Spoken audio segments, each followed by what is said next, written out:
get your mud right. We come together holding hands and holler Bud Light. We all strapping all black, it's like Bud Light. All we do is scream. You riding or what? Cause we riding tonight. Now you riding with me cause you wasn't riding. All I do is win, win, win, no matter what. Got money on my mind, I can never get enough. And every time I step up in the building, everybody hands go up. And they stay there, and they say yeah, and they stay there. Cause all I do is win, win, win. And if you going in, put your hands in the air, make them stay there. Oh, water getting boiled. Snoopy in the hootie.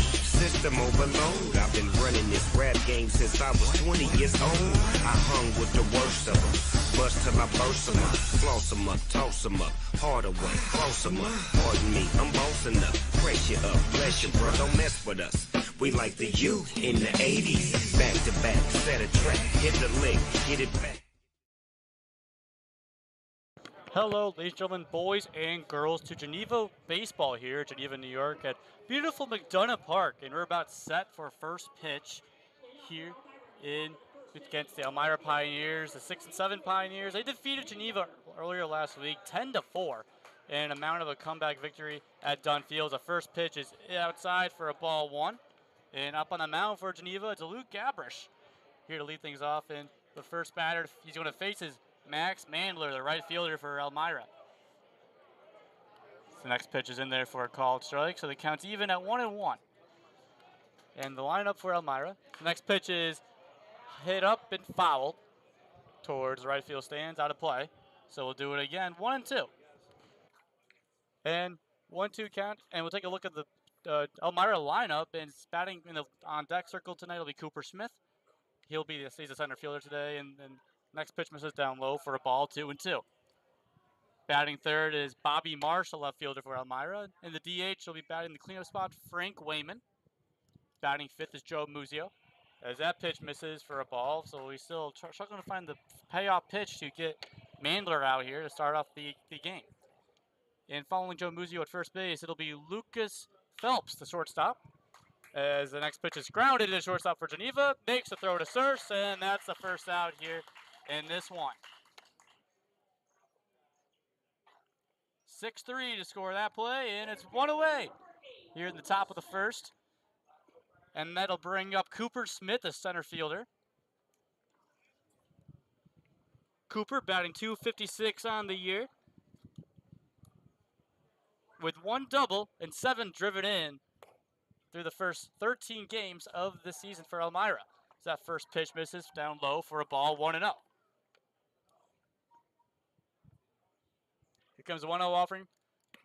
Swung on and missed. That'll even the count at 1-1. With one away here in the top of the first. Geneva, the 5 and 7 Red Wings, coming off of a loss last Tuesday against the Jamestown Tarpskucks in Deathrick Park. That pitch is in down low, outside corner for a called strike, and he's down. The count's now to 1-2. Gabrish looking for one more pitch to get 2 up and 2 down to start off this one. Comes a 1-2 offering, swung on and missed, strike 3, and that's the first out. My apologies for those of you guys eagerly waiting this broadcast, as it's been a little bit busier here in McDonough Park. I was a little bit busy doing other activities here today. And now to the plate, Bobby Marsh, the left fielder for Elmira. He's batting .275 on the year with 2 doubles and 2 triples. So he has some speed on him when he gets on base. He has 4 stolen bases on the year, so he's 4 for 4. He has yet to be caught stealing this season in 13 games. First pitch misses the outside corner for a ball, 1-0.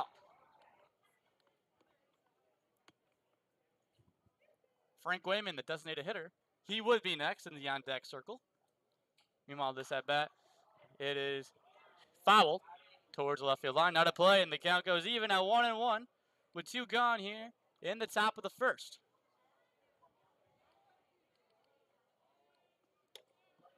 Here's a 1-1 offering.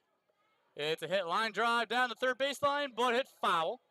So that moves the count to 1-2. Beautiful day at the ballpark here in Geneva, New York. The first game of the next 6 in his homestand. Is that foul, and it knocks over the camera. So my apologies for you guys back home that just see a ball knock down the camera, and I'll be able to fix that for you momentarily once I get the chance.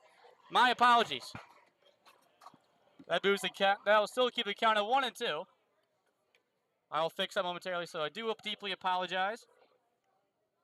And that next one is swung foul once again, so we'll do it again, 1 and 2. So right now, Bobby Marsh, he's been hitting a lot of line drives back to the backstop here so far. And it makes one wonder why that is.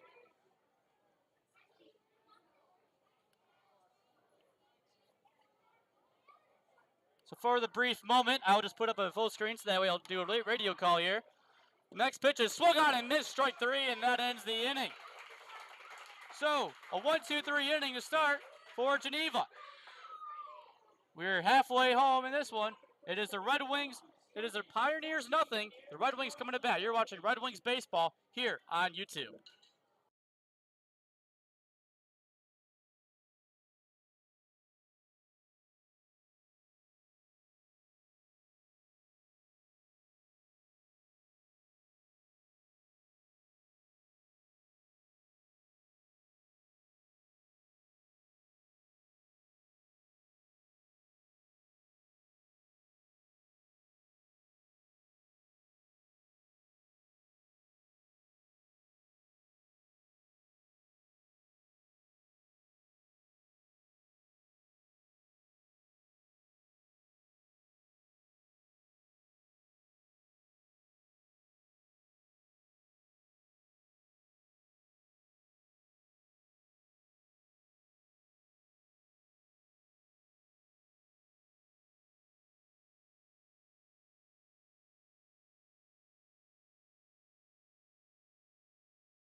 We welcome you back here to the top bottom half of inning number 1 here in Geneva. Sorry for the view. It's starting to get a little bit difficult to see up here, but I'll do my best radio describing to describe what's going on. Geneva leading off will be Ozzie Fleischer.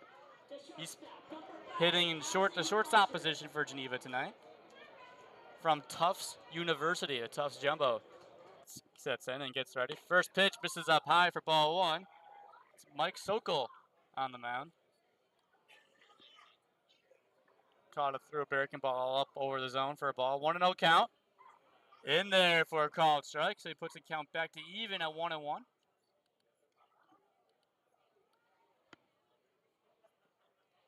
Here's a 1-1 offering from Sokol. Hit up and foul towards the backstop, out of play. So we'll do it again, 1-2.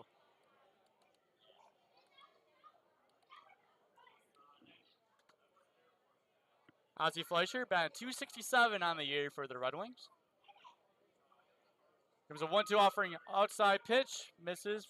Try to catch him chasing the outside corner, but he'll not bite. So the count goes even at 2-2. 2s across the board, 2 balls, 2 strikes, nobody out. Here, home half of the first. And the next pitch is grounded to the second baseman, makes throw to first. And it'll be a 4-3 to get the first out here in the home half of the first.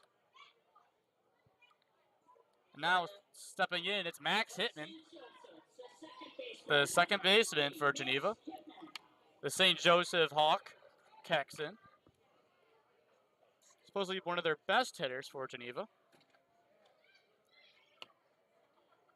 But he's been seeing that batting average has dropped recently. Down to .286. First pitch misses for a ball. And they better watch out his backstop. His back netting has been seeing a lot of action so far in just a half an inning plus.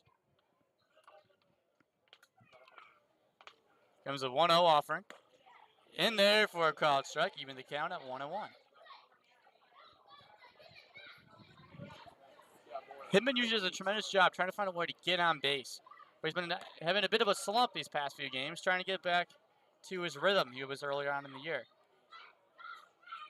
Red Wings currently sit in 6th place in the PGCBL West Division. They're about a game and a half, about a half a game technically, out of the playoff spot. Next pitch is fouled away over the press box, out of play. Puts the count even at 2-2. Currently the PGCBL standings in the West Division, a bit of a change as the Utica Blue Sox on an 8-game win streak. That next pitch is fouled away. Do it again through 2-2. Utica Blue Sox with a 12-3 record on an 8-game win streak currently. They've been a very hot team to contend with it out of the West. In second, the Batavia Muck Dogs at 10-3 in the year. A game behind Utica. And third is Jamestown, 9-6 record. And the next pitch is hit, a grounder towards the shortstop, makes throw to first, and that'll be the second out of the inning. So 2 up and 2 down here for Sokol and the Pioneers. Now kicking in is the first baseman, Nick Surse. And the last time he played a home game here, in the bottom of the first inning against Jamestown, he had a solo home run to get his boys off to a hot start in a 4-0 victory against Tarp Skunks.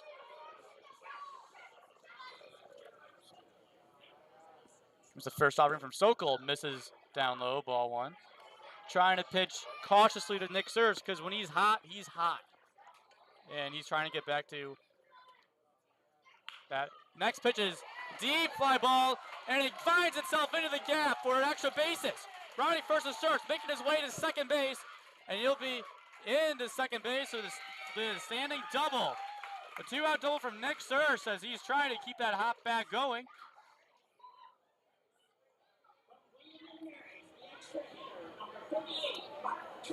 So it'll be Surse at second.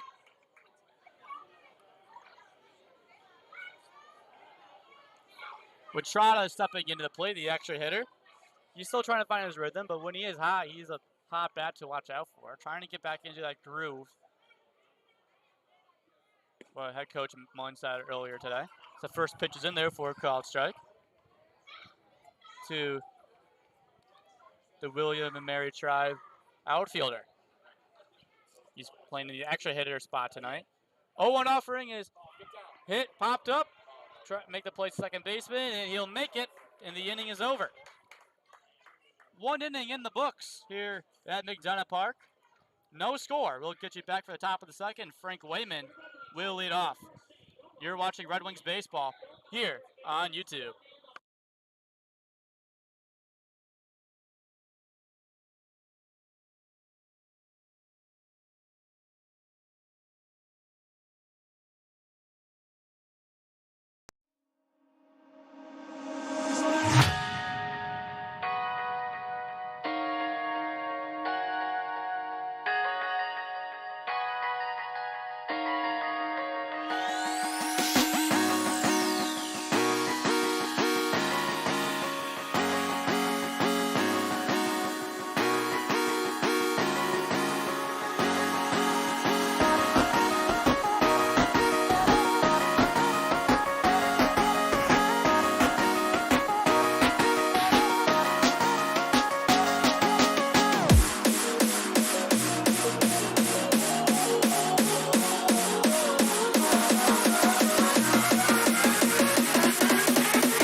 We welcome you back here to the top half of the second.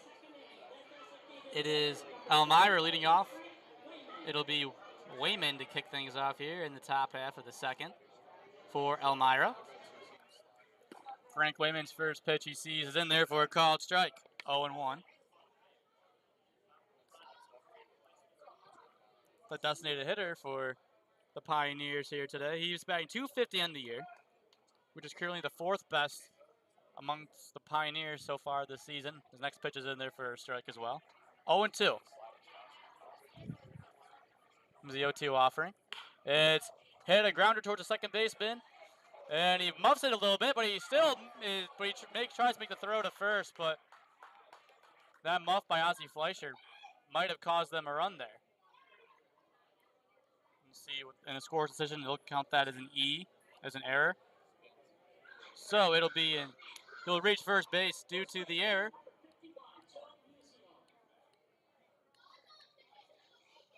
By Ozzie Fleischer, count as an E4 as he advances to first base. And now batting, it'll be Joe Muzio, the first baseman for the Pioneers. Steps in and gets ready as he's batting .244 on the year. First pitch, tries to catch the outside corner, but misses, ball 1.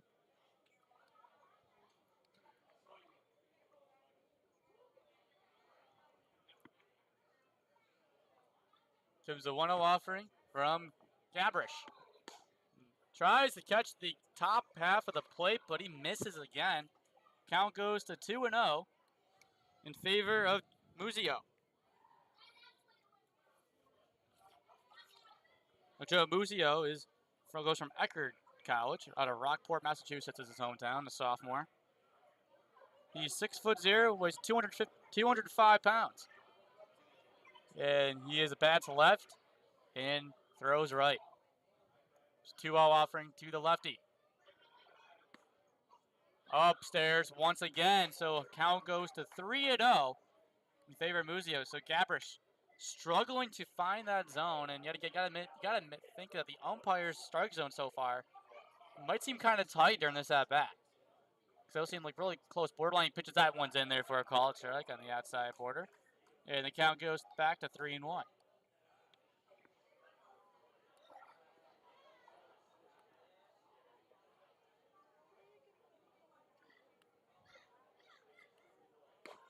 And that next pitch will miss down low as well, so it'll be a walk. So it'll be runners on first and second for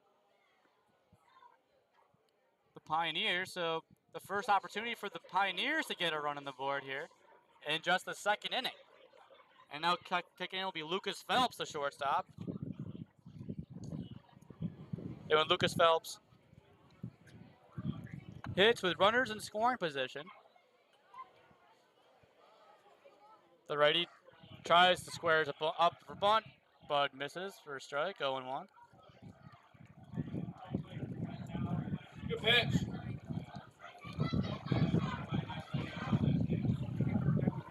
It's batting .250 with runners in scoring position so far this season. Trying to add to that total here today. Here comes the 0-1 offering to the Pioneer shortstop. Kicks and deals. And he hits a deep fly ball to center field. Gelpy rushes over to make the grab. And it'll not be deep enough to do the tag up to third, so it'll be first out here in this one.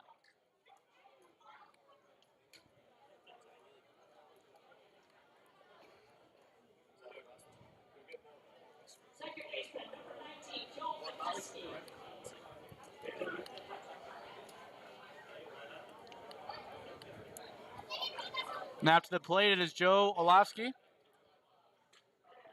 the second baseman for Elmira, with 1 away here in the top of the second. Runners on first and second. Here's the first pitch from Gabrish. Catches the outside corner for a strike, 0-1.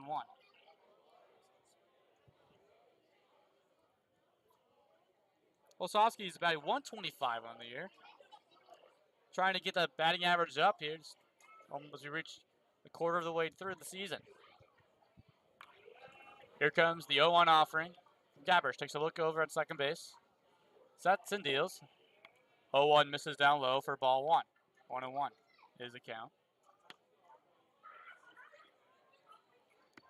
Got a good crowd here at the ballpark in McDonough. At historic McDonough Park, been around for over 60 years. 64 years to be exact. Here comes a 1-1. He Gets inside a little too close to comfort there that time for Olszewski, so the count goes to 2-1. Almost hit him, it looks like. Almost skinned the jersey of Olszewski. Gil Marrow next due up, the extra hitter for the Pioneers. 2-1 offering, misses outside, so right now the command is a little bit all over the place for Gabbers. Try to catch him chasing the slider outside, it looks like, but count goes to 3-1. My apologies if you, unfortunately, are not able to see the stream right now. The lightness is not the greatest at this time of day. And the next pitch is hitting the ground to the short. Makes one there, and the second throw is not in time. But they do get the force out at second. So there's runners on the corners with 2 men out in the inning.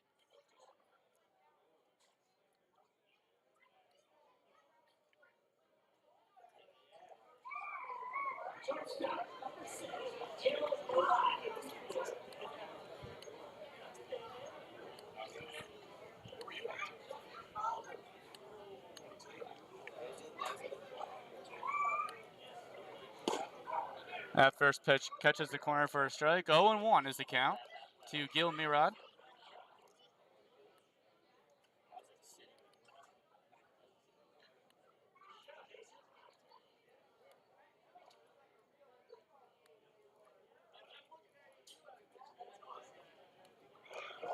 And trying for a steal attempt for a double steal, but doesn't go successfully. So 1-1 is a count on the at-bat to Mirad. But now they got runners on second and third on the stolen base attempt. That's the main issue here for Geneva's pitching, is that when they get runners on base, they usually struggle trying to prevent any stolen bases from happening.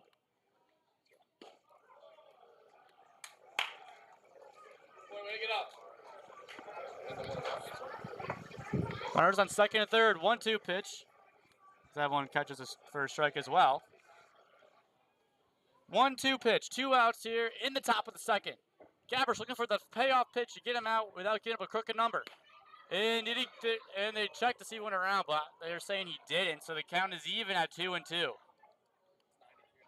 2s across the board, 2 balls, 2 strikes, 2 outs in the top of the second inning. Getting a sign to Winnie. Gabbers steps off the mound for a moment. Gets a sign from Winnie. Easy sets. Kicks and deals. And so he hits a nice chopper to Fleischer. Tries to make the nice play, and he does. And the inning comes to a close. So an inning and a half in the books here at McDonough Park. No score. As we'll get you back for the home half of the second is Castellano, Winnie, and Gelpy set to hit for the Red Wings. And you're watching Red Wings baseball here on YouTube. I'm Gage Kilbark.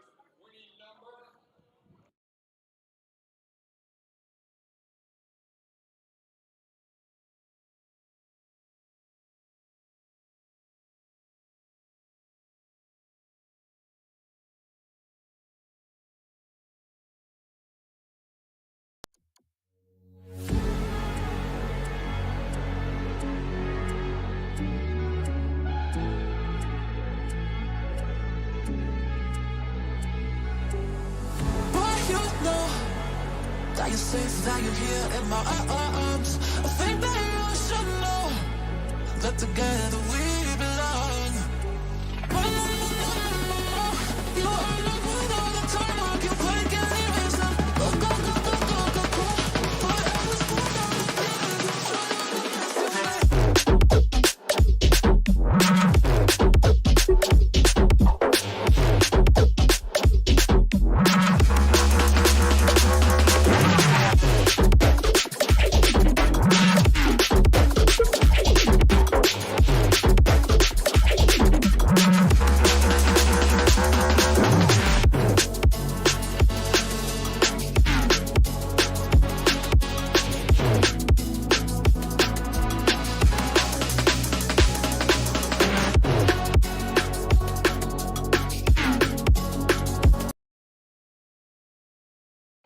welcome you back, ladies and gentlemen, boys and girls, to the bottom half of the second inning here at McDonough Park.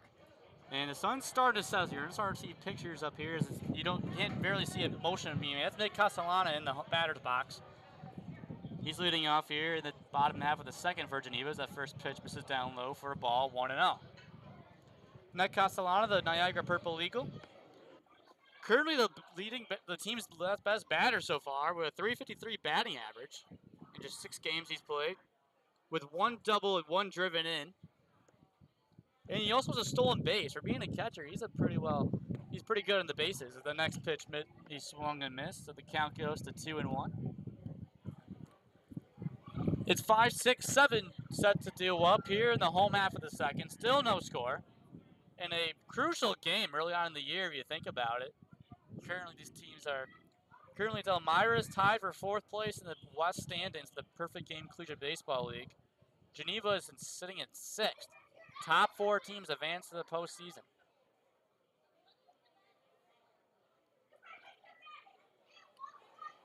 Comes a 3-1 offering from Sokol. Kicks and deals. Misses inside, ball 4, so it'll be a leadoff base runner for Geneva to get things starting in the bottom of the second.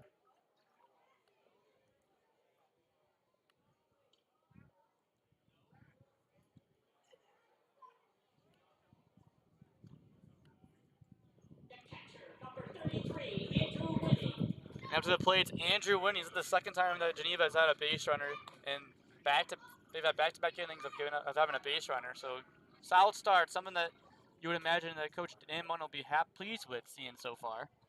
The first pitch misses up high to Winnie, 1-0. He is doing the catcher's duties here tonight.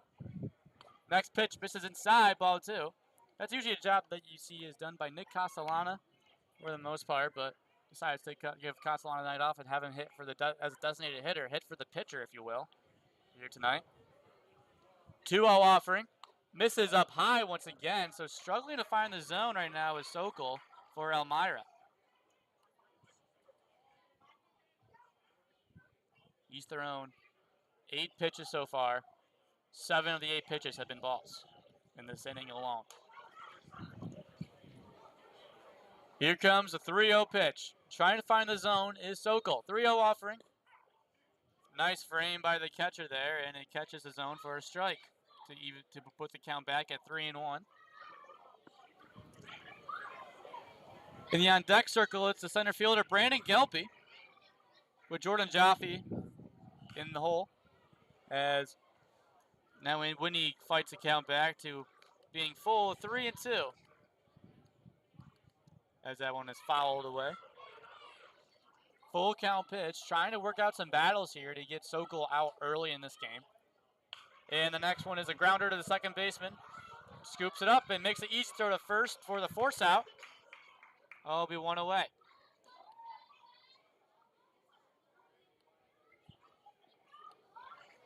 From the University of Illinois in Chicago, the center fielder, number 4, Brandon Gelpy. Now stepping in will be the center fielder from UIC, Brandon Gelpy, excuse me.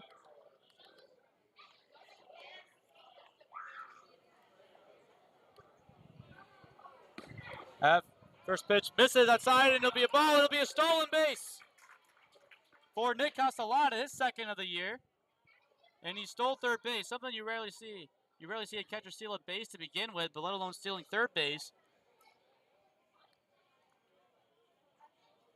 And just like that, it'll be having a runner in at third base with 1 out here for Gelpy, with a great opportunity to get the cash in the first run in this one for the Red Wings.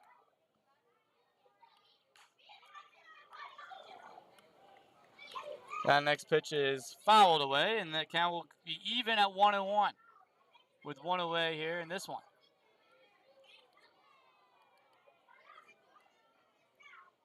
Like I said previously, Geneva had the lead against Elmira in Dunfield last week, but up 4-2 and struggled with the relief pitchers near the end to lose 10-4, the final score in that game.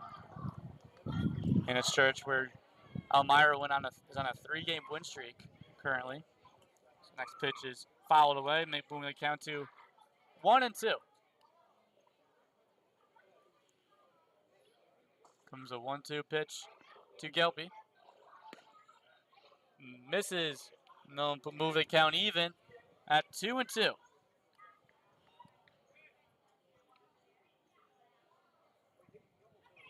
2-2 is the count. There's a little bit of a problem with the scoreboard operator up there.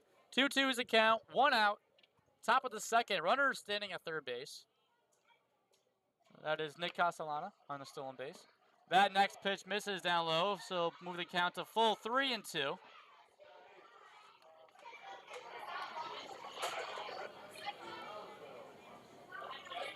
Another full count pitch for Gelby. Comes the pitch from Sokol, and it is chopped foul. Right at home plate, so we'll do it again, 3-2. A nice battle coming as Gelby was down 1-2 in the count, able to fight it back to move the count to full 3-2. This will be the 7th pitch of this at bat. Due up.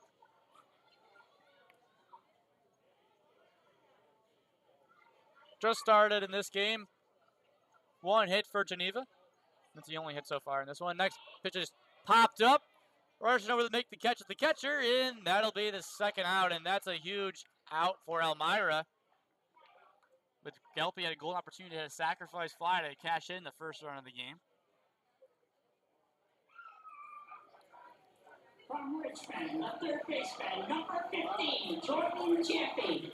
Now kicking in, it's Jordan Jaffe, the third baseman for Geneva. With a golden opportunity to get a run on the board.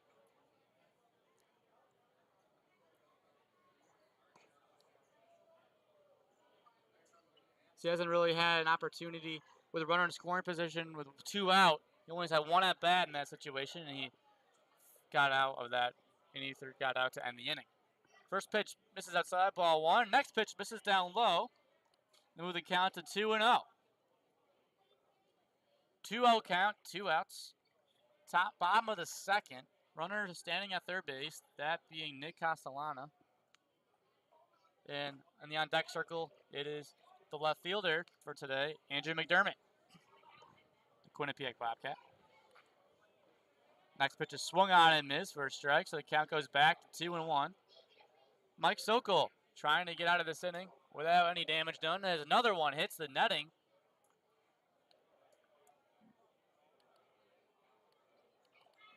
And the count goes to 2-2. 2's across the board again. 2 balls, 2 strikes, 2 outs here at the bottom half of inning number 2 in Geneva. Next pitch misses outside, ball 3. Moves the count to full 3-2.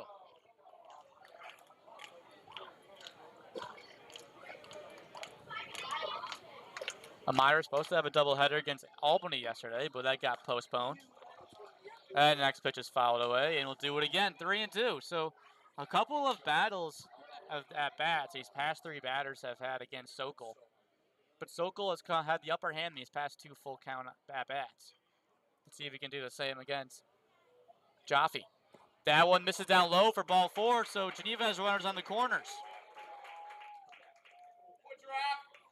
And now stepping in is Andrew McDermott, the left fielder from Quinnipiac.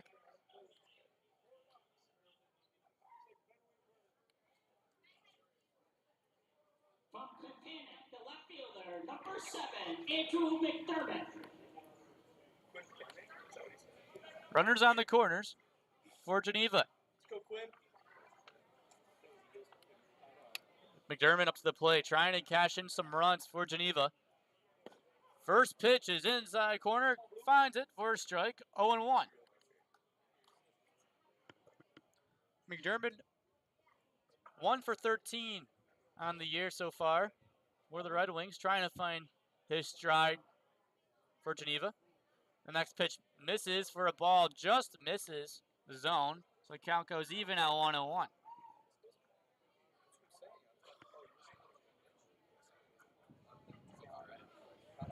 Golden opportunities get on the board early.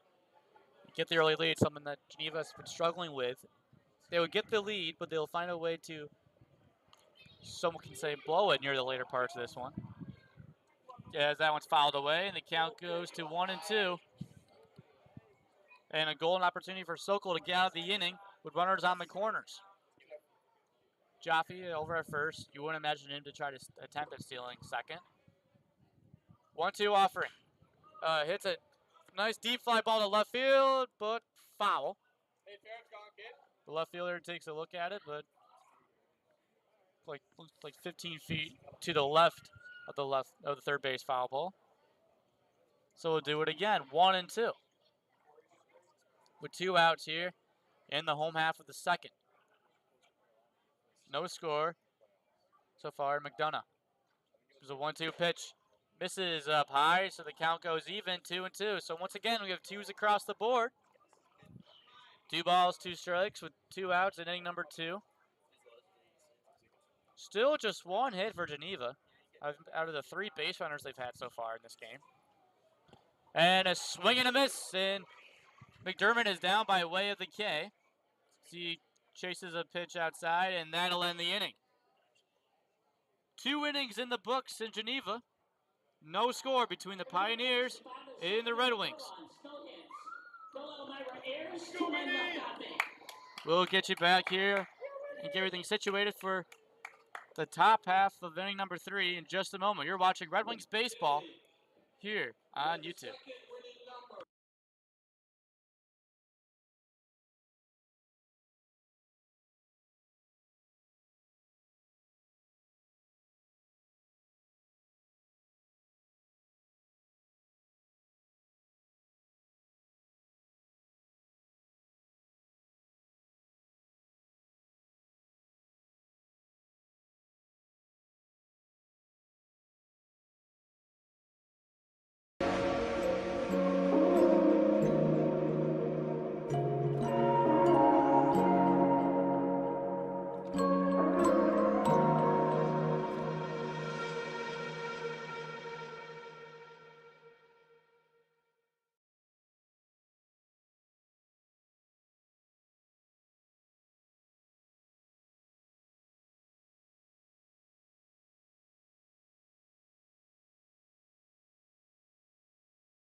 We welcome you back here in the top half of the third, and leading off for Elmira, it's Logan Scheider, the third baseman for the Pioneers.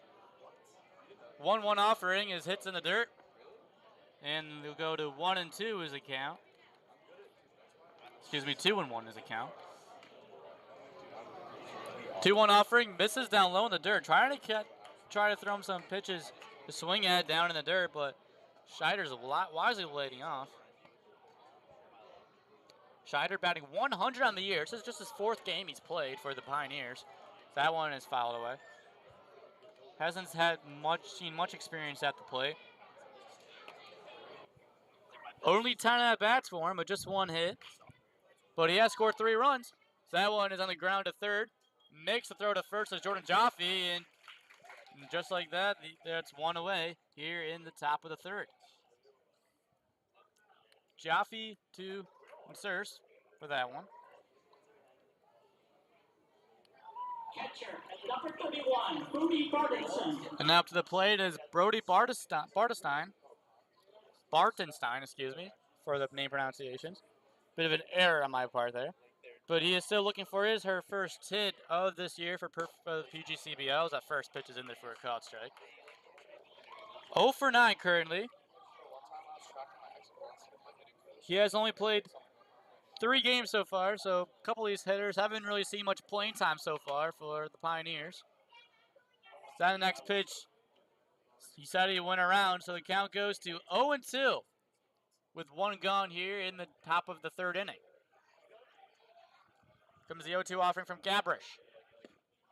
Inside, called strike 3, and they'll be back-to-back outs to start off the top of the 3rd for Elmira. Now they go back to the top of the lineup. It's Max Mandler. Number 23, Max Mandler. The right fielder, he grounded out to short his first time up. Looking for reversal of fortunes this time around. Here's the first pitch offering, is misses down low for ball one.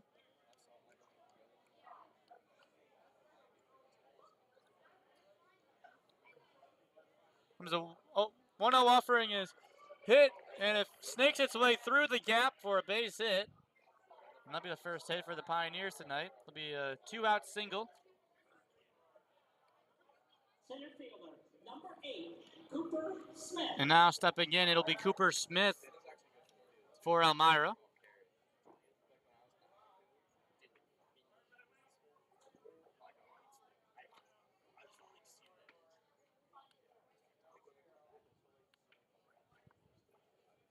Center fielder struck out swinging his last time up back in the first. He's 0 for 1 today. Comes the first pitch, swinging. Makes throw to Hitman. Goes to Fleischer for the force out, and the inning is over. Elmira strands one. For Elmira at the top of the third inning. No runs, 1 hit. But just like that, the inning is over. 2.5 innings in the books.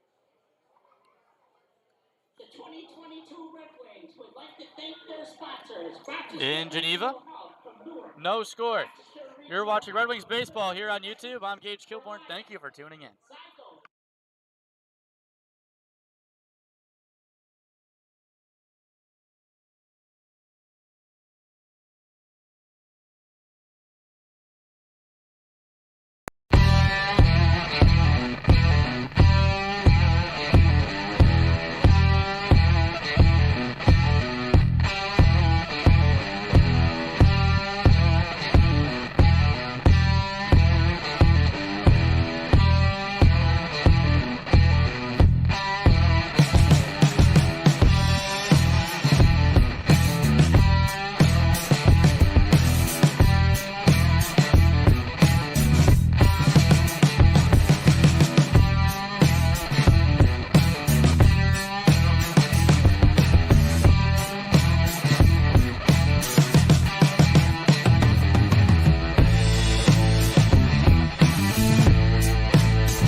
Welcome you back here in the bottom half of the third inning.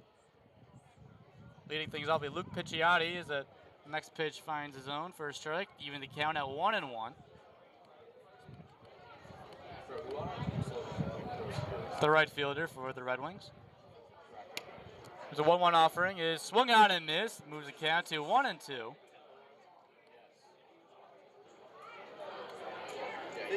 For Geneva.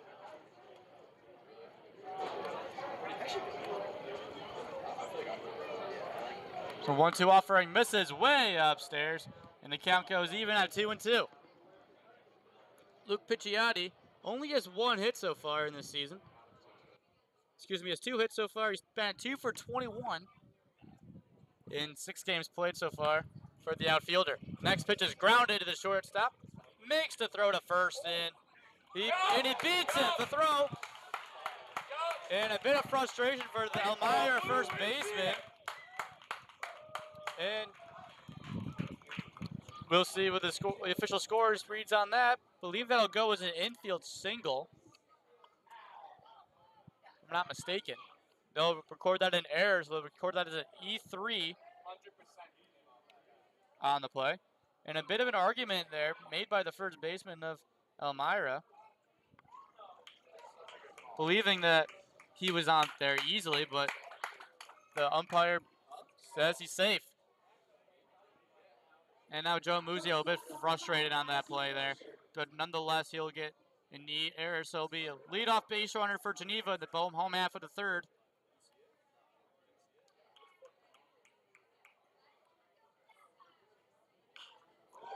The next pitch is, again, drops down for a base hit, so back. So two runners are aboard for Geneva, and they're out and moving early in this one.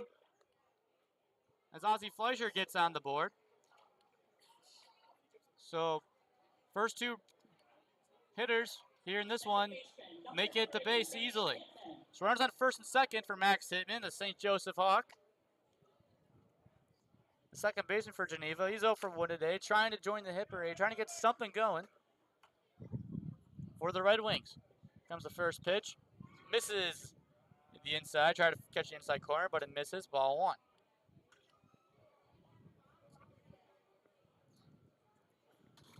Hitman already with a golden opportunity to get a run in.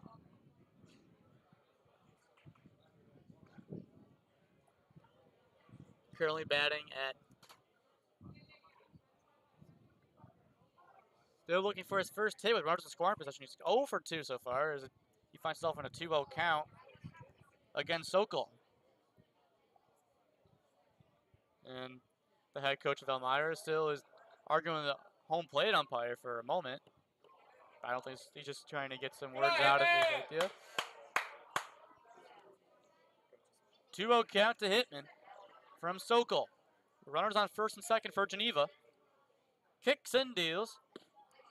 Inside, finds a zone for a strike. You put the count back to 2-1.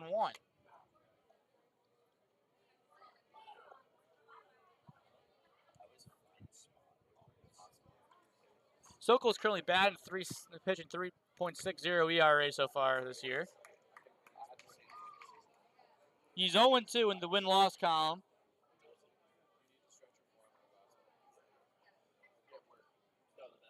With a 2-2 count coming for Hitman with nobody out in the bottom half of the third.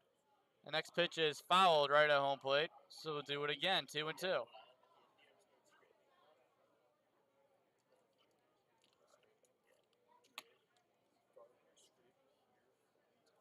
Nick Searce is on deck, so a big opportunity for Geneva, trying to prevent a double play situation from happening. Whenever they get runners on base, they find a way to struggle and choke and get the runners across to score. Try and prevent that from happening here today. 2-2 pitch. Swung out and missed as Hitman's bat flew out of his hands that time, and that'll be a strikeout in the first out here in the home half of the third. And now stepping in is Nick Searce with a gold opportunity to get some more RBIs to his total.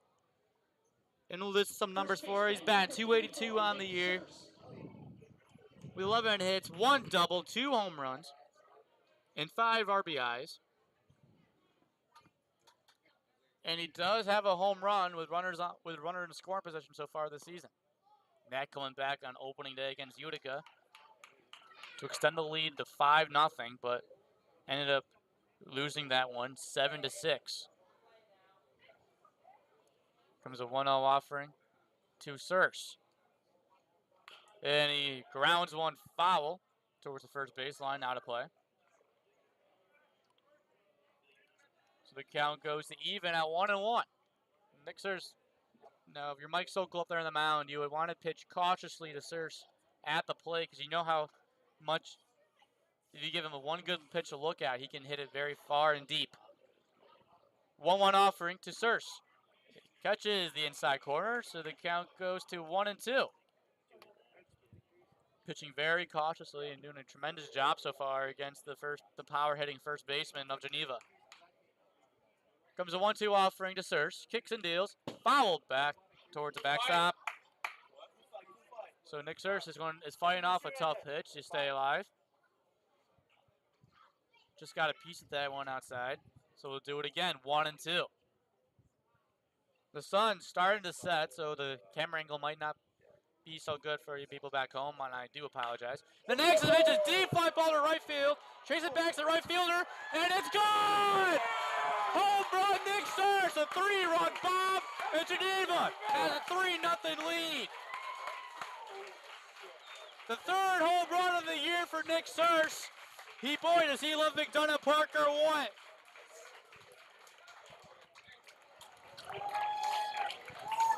Three-run shot to right field, and that breaks home 3 runs for Geneva.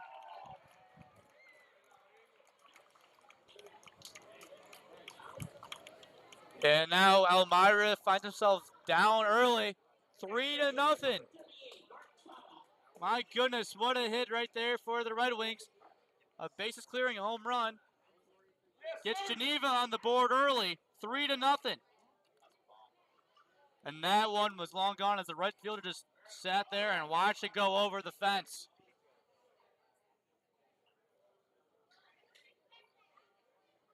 Now digging in, it's Mark Trotta, the extra hitter for Geneva tonight. He's 0 for 1 as he popped up to second base his last time up. 2-0 is the count to Trotta. With one gone here in the home half of the third. The next pitch is popped up straight away to third base, calling it off as a shortstop, and he'll make the play for Elmira for the second out of the inning.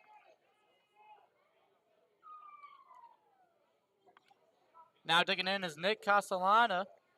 His last plate appearance, he was a walk, and he was left stranded at third base back in the second.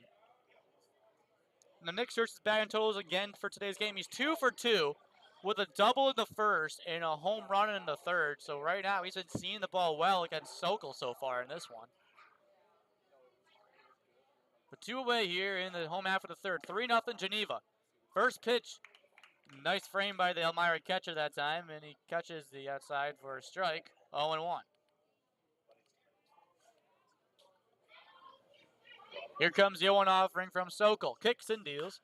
And a fly ball to right field. Tracing it is a right fielder, and he makes a diving catch. And the inning is over. 3 innings in the books. Geneva does get on the board with a 3-run bomb by Nick Surse. And we'll get you back here for the top half of the fourth inning. It is the Red Wings leading this one. 3-0. You're watching Red Wings baseball here on YouTube.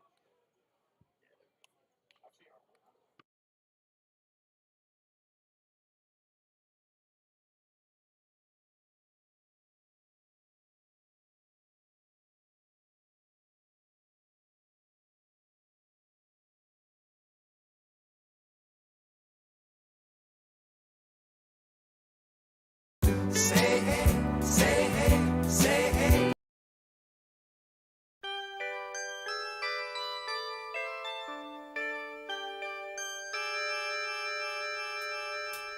The Whiz Kids had won it, Bobby Thompson had done it, and Yogi read the comics all the while. Rock and roll was being born, marijuana we would scorn. So down on the corner the national pastime went on trial. We're talking baseball, Klazuski, Campanella, talking baseball. The man and Bobby Fella, the Scooter, the Barber and the Nuke. They knew 'em all from Boston to Dubuque, especially Willie, Mickey and the Duke. Well, Casey was winning, Hank Aaron was beginning, one Robbie going out, one coming in. Kiner and Midget Goodell, the Thumper and Mel Parnell, and Ike was the only one winning down in Washington. I'm talking baseball, Klazuski, Campanella, talking baseball. The man and Bobby Fella.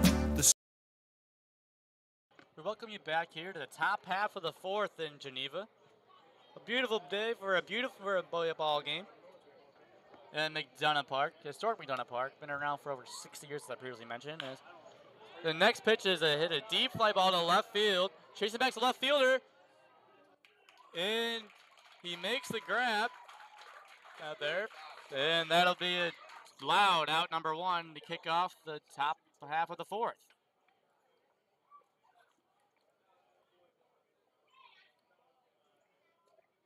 Designated hitter, number 33, Frank Wayman.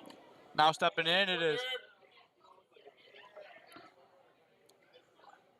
Now stepping in for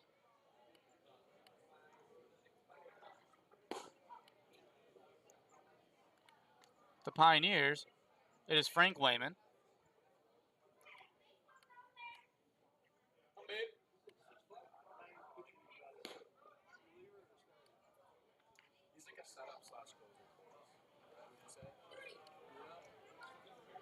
As the count goes to 1-1. Next pitch is hit foul right at home plate. So the count goes to 1-2 to the designated hitter. He's 0 for 1. He reached on an error by the second baseman Ozzie Fleischer his last time up back in the second inning, and was left stranded on third base. One away here in the top half of the fourth. Geneva leads 3-0 against the Pioneers. If Geneva wins and Niagara loses, then Geneva will move into a playoff spot. They'll be in fourth place in the PGCBL West Division. 2-2 pitch coming from Gabrich. In there for a called strike 3. And that'll be the second out of the inning.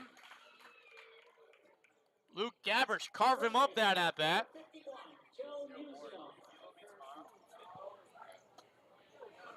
And that is his fourth punch out so far of the ball game.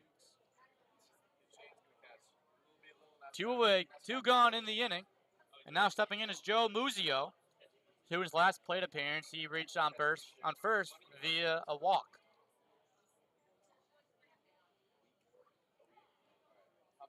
And time is called on Muzio as they're trying to figure out Gabrich on the mound, as he's been so far doing a tremendous job for Geneva, working with a lead today right now.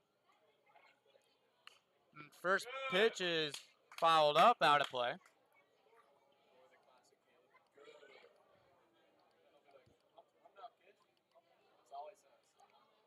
Oh, 1 offering coming from Gabrich. 0-1 pitch misses the outside corner for a ball. Moves the count to 1-1.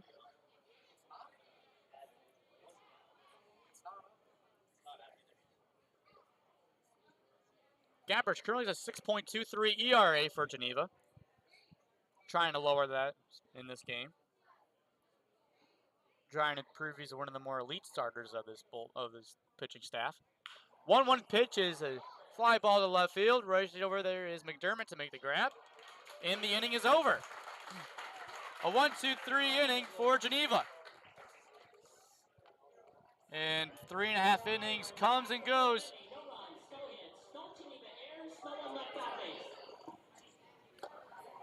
Here for Geneva. And it's the Red Wings with a 3-0 lead over Elmira. We'll get back into the action here in just a moment for the home half of the fourth. You're watching Red Wings baseball here on YouTube.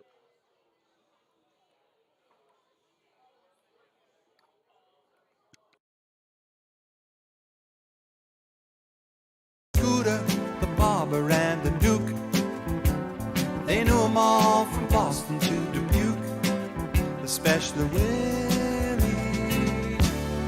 Mickey, and the Duke.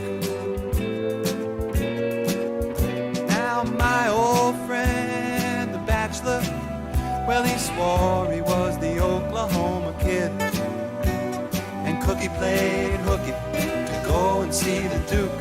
And me, I always loved Willie, man, those were the days.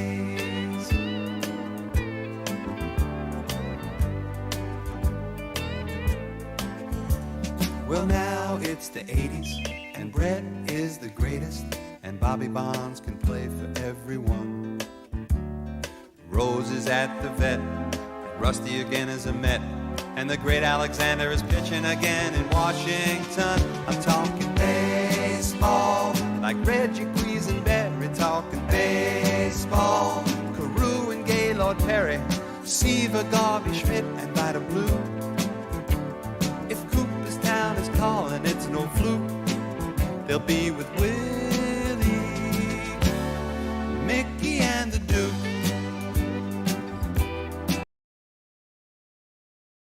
Welcome you back to the home half of the fourth. And leading off, it's a catcher, Andrew Winnie, as the next pitch is popped up to out right field, and it drops for a foul ball. So Winnie gets away with a scare, and the count's at 1-1. The catcher, last time up for Geneva, back in the second, he grounded out to second base. 0 for 1 so far in the game. He's batting .214 on the year for the Red Wings. So far this season. in only 5 games he's played, with 3 hits and 3 RBIs to his total so far. As the cap one is fouled away, move count goes to 1-2 to kick off the bottom of the 4th. It'll be Winnie, Gelpy, and Jaffe set to kick things off as the next pitch misses.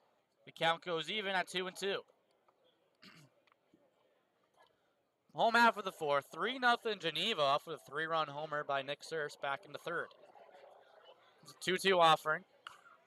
A line drive, foul ball. Hit almost in the Geneva parking lot, so we'll do it again, 2-2. By the skate park out there. Here comes a 2-2 offering from Sokol. Misses down low, so the count goes full 3-2. And a bit of a good at-bat battle coming here as the past 2 to 3 innings so far, Geneva has been working the count against Sokol, and that's something that I think is really commendable there, the mound. As that one misses the outside corner for ball 4. So it's a leadoff walk for Geneva in the bottom of the 4th.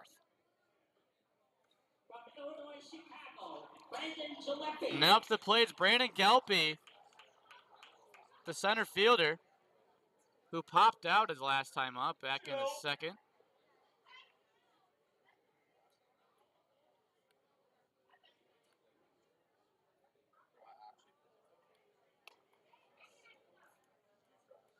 And the sun might be a bit of a glare in the camera right now, and I do apologize as that first pitch is fouled away, 0-1.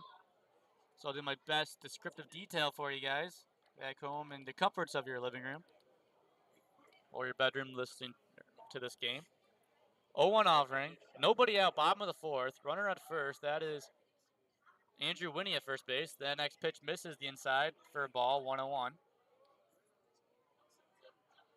Geneva wearing their home whites today, their traditional home whites, whereas Elmira's wearing their traditional away blues. That next pitch catches the zone for a strike, so the count goes to 1-2. And Sokol is looking for that big strikeout that he really needs so badly right now.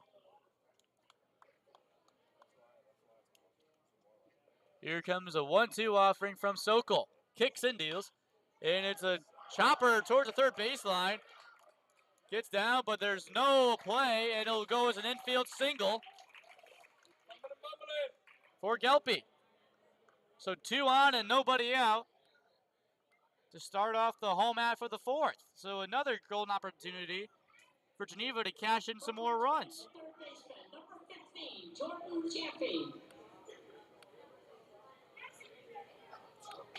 And now stepping in will be the third baseman for Geneva, Jordan Jaffe, as the first pitch is popped up and fouled away. Nice opportunity for Elmira catcher to make the play. And that's probably where the fielding frustration has started to kick in. So they had a similar play like that back with Whitney, but they were not able to capitalize.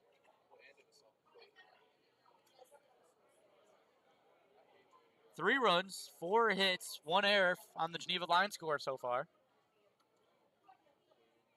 For 3 plus innings of work.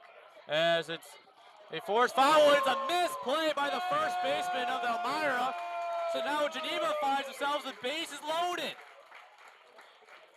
Will more than likely go as an error.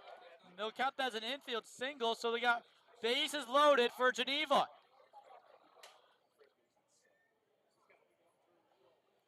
Bases loaded for Andrew McDermott with a golden opportunity to cash in some runs with nobody out for the Red Wings.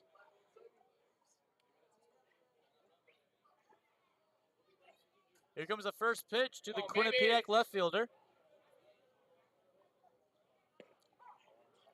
It's inside for a call, strike 1, so they find himself down 0-1 to start this at bat. With Luke Picciotti back up to the plate, he reached on an error by the first baseman last time up and came around to score back in the 3rd. Next pitch, tries to catch the inside corner again, but misses this time, so the count is even at 1-1. Mike Sokol has been struggling these past few innings against Geneva. And what's looking like another opportunity for Geneva, threatening to score, trying to get more runs cashed in. Next pitch misses outside. So the count goes to 2-1 in favor of the Geneva left fielder. Looking for he is 1 for 14 batting so far this season in just 6 games played. It's a 2-1 pitch. Misses down low. So the count goes to 3-1 to McDermott from Sokol. Sokol is trying to prevent McDermott from walking in a run. Here comes a 3-1. Is a big deep fly ball, but foul towards the left field line, out of play. So the count goes full 3-2.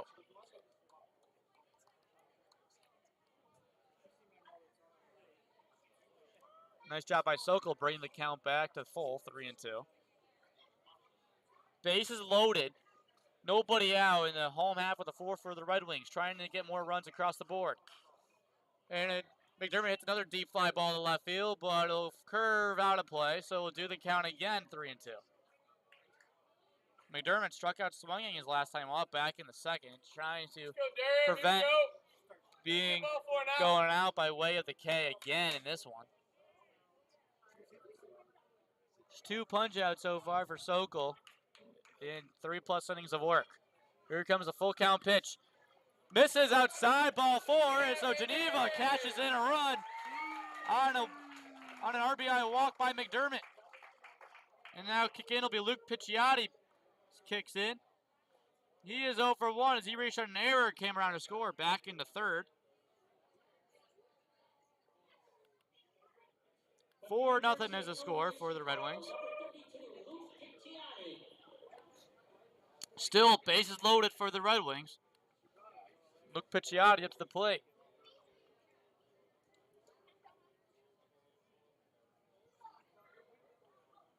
And a mound visit here for Elmira, trying to figure out how to get out of this inning. They haven't gotten an out yet in 4 batters they faced.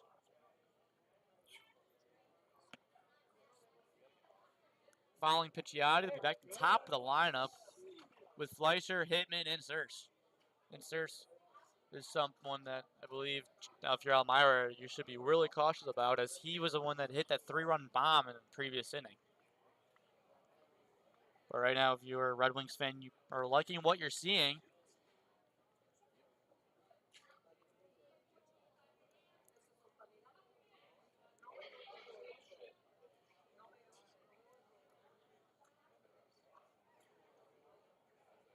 Still discussing what's going on, but finally they get back down and get situated as they're getting ready for some.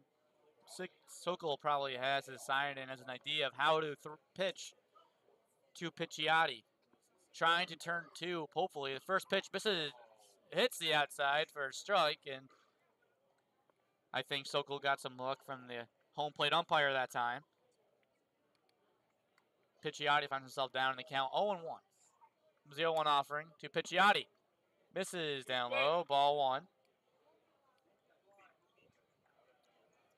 Picciotti trying to get back into the hit column. Only has 2 hits so far and just 21 at-bats. Next pitch is a deep fly ball to center field. That should be deep enough to score 1. And tagging up from third is Gelpy, and he'll make it in, and that'll be a sacrifice fly from Luke Picciotti. And Geneva extends their lead. It is now 5-0. Good job, Pick.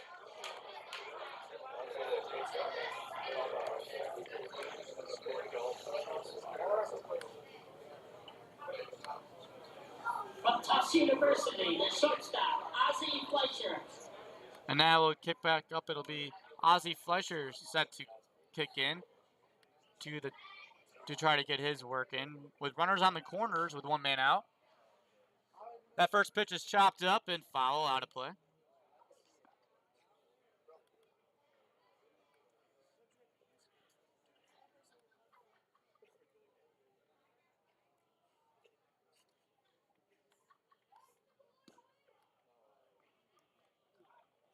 That next pitch finds his own as well, so the count goes to 0-2.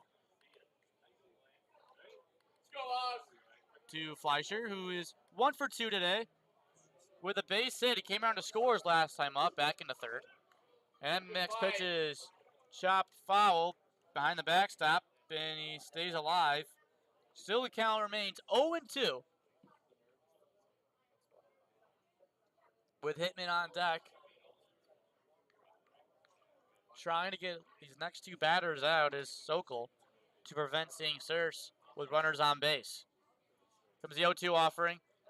Chopped foul towards the first baseline to stay alive in this at-bat. So we'll do it again, 0-2.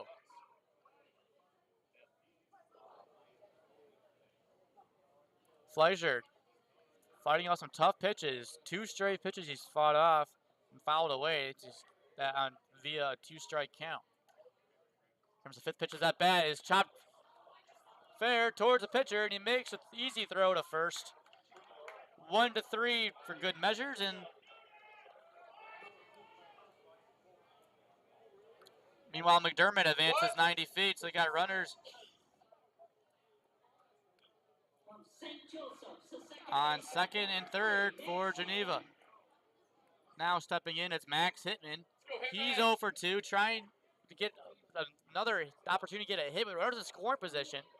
He struck out swinging his last time up with doing it. Next first pitch is popped up and foul towards the PA box, out of play.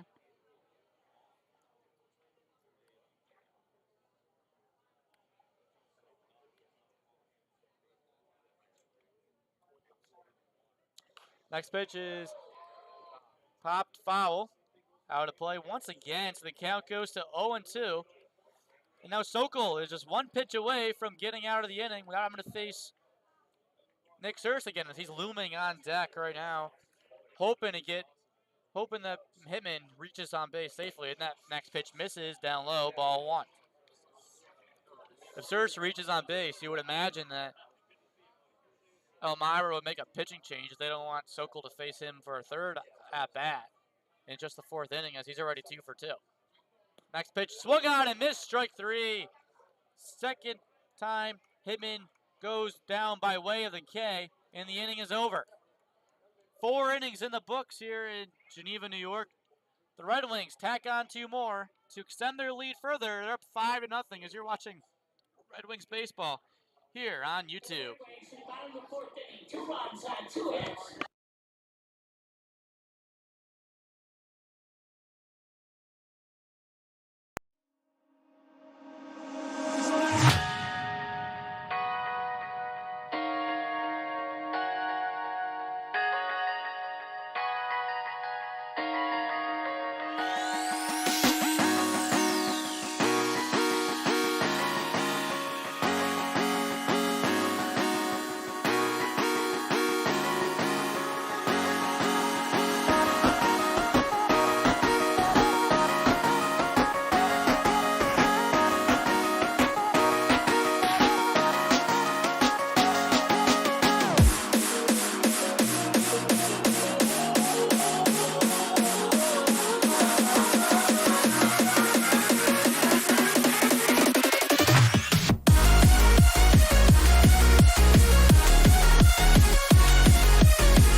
We welcome you back to the top half of the 5th for Elmira, trying to get some runs on the board. They've been struggling to do so with just 1 hit through the first 4 innings against Luke Gabrish up there in the mound. He's been reeling and dealing so far through the first 4 innings of work, as the first pitch misses down low for ball 1.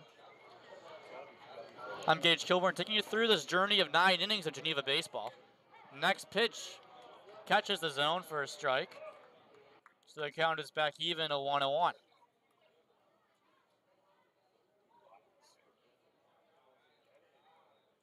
And kicks outside. as time was called by Lucas Phelps up at the plate. He is 0 for 1. He flew out to center field his last time up back in the second. Next pitch, he has him chasing a breaking ball down in the dirt. Looked like he swung out of his shoes on that one. So the count goes to 1-2 as the lights start to come on out in the field. Stadium lights. Geneva looking for their third straight home in, following an 0-2 start at McDonough. As the next pitch is in there, called strike 3.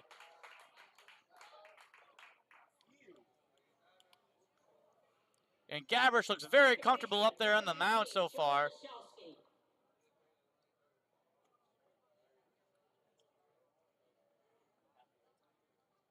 And next up it is Joe Olszewski. He reached on first due to the fielder's choice the last time up, back in the second. First pitch misses down low for a ball, 1-0.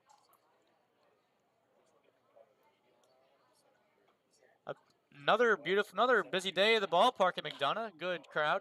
The next pitch is hit deep towards the gap, and racing over to it is left fielder Andrew McDermott to make the play, and that'll be the second out of the inning. Shortstop, number 6, Elmira.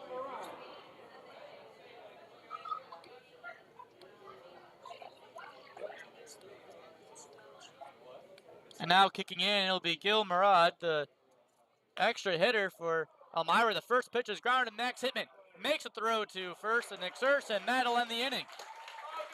So quick work for Geneva. And we get ready for the home half of the fifth. Will be Surse, Trotta, and Castellanos set to due up for the Red Wings. You're watching Red Wings baseball here on YouTube. We'll step aside, take a quick break in just a moment.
Kicking off, it'll be Nick Surse to lead things off here in the home half of the fifth with a new pitcher on the mound for Elmira.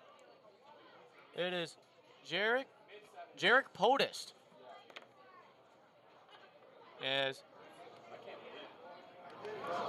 currently finds himself down 0-2 is Nick Surse. Comes next pitch from Portis. Is in there for a call, strike 2. The count is at 1-2. Looks like a bit of confusion up there for the count at the plate as the scorekeeper, I think, lost control of what the count was. So the count's 1-2 from POTUS. Here comes a 1-2 pitch from POTUS. Kicks and deals. Outside corner, called strike 3. First time somebody got Surfs out all game long. And next coming up will be Mark Trotta. He's 0 for 2 tonight, batting 181 on the year. Still looking to get hot. And head coach Munn says, once he gets hot, you better watch out, because he will get into a groove and a rhythm. He'll be a deathly force at the plate. Curveball catches the zone for a strike, 0-1. Jarek POTUS is from Vessel, New York, a freshman out of Elmira College, so probably used to the dorms in Elmira. Next pitch misses down low for a ball, 1-1. Currently POTUS with a 4.0 ERA. In 4 games he's pitched with 13.2 innings of work. Giving up 13 hits, 18 runs, 11 walks with 13 strikeouts. The next pitch is popped up out of play. The count goes to 1-2, excuse me. With 1 away here in the home half of the 5th. Nobody on base.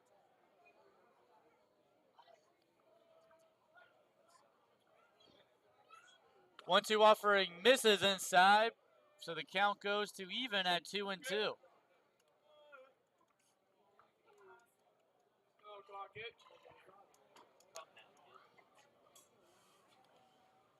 2-2 offering.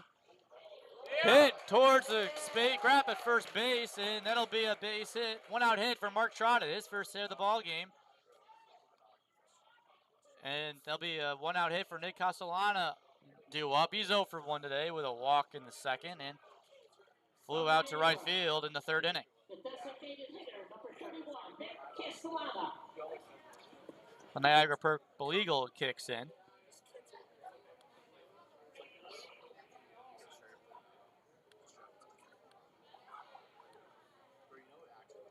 I'd like to take a moment to thank those fans in attendance watching this one. And the next pitch is a deep hit towards the left field line for a base hit. So 2 on back-to-back hits for Geneva by Nick Castellana, and the Red Wings are in business once again.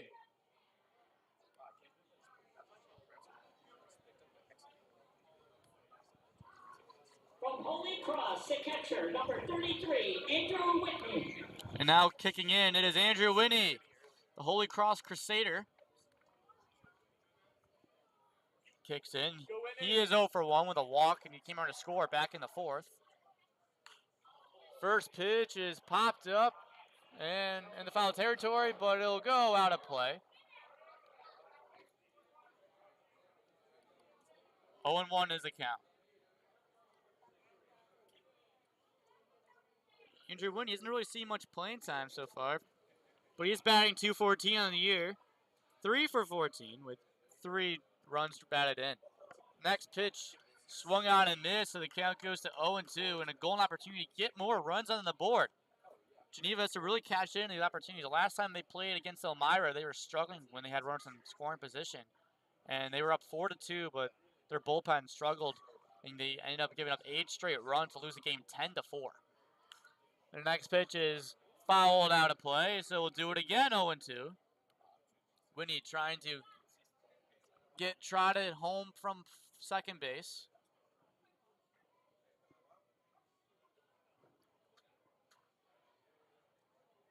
With runners in scoring position, Whitney is batting at .200 on the year.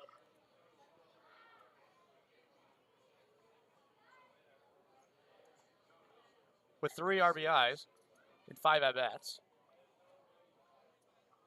And the next pitch misses up high for ball 1. 1-2 is a count.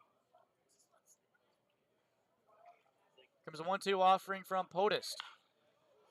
Hit on the ground, third base, but foul. Just missed it by a few inches, so we'll do the count again, 1-2. That was fair. That probably could have brought home Trotta from second.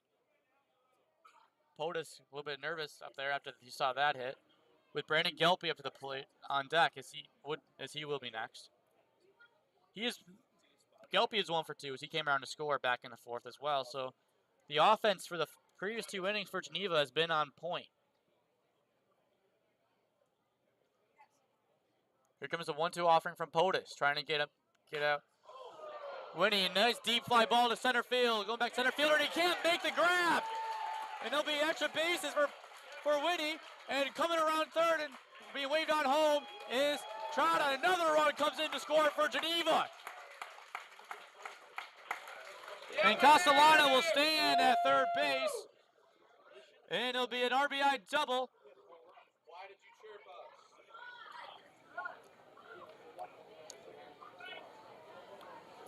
For Winnie. Center fielder, number 4, Brandon Giuseppe. And now to the plate will be Brandon Gelpy. He's 1 for 2 with a base his last time up and came around to score in the 4th. 6-0 is a score. The Red Wings leads. The next pitch is foul. Back, another run's going to come in and score on the wild pitch. And Geneva is fired up now. It's 7-0 Red Wings.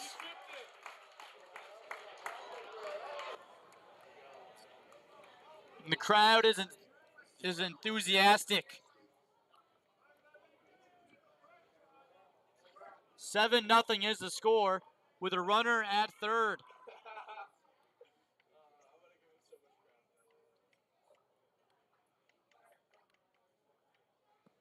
Home half of the 5th, still 1 out. Right now, POTUS is struggling at the plate, at the mound for the Pioneers, something they were not really wanting to see. Next pitch is fouled towards the back netting, so the count goes to 2-1.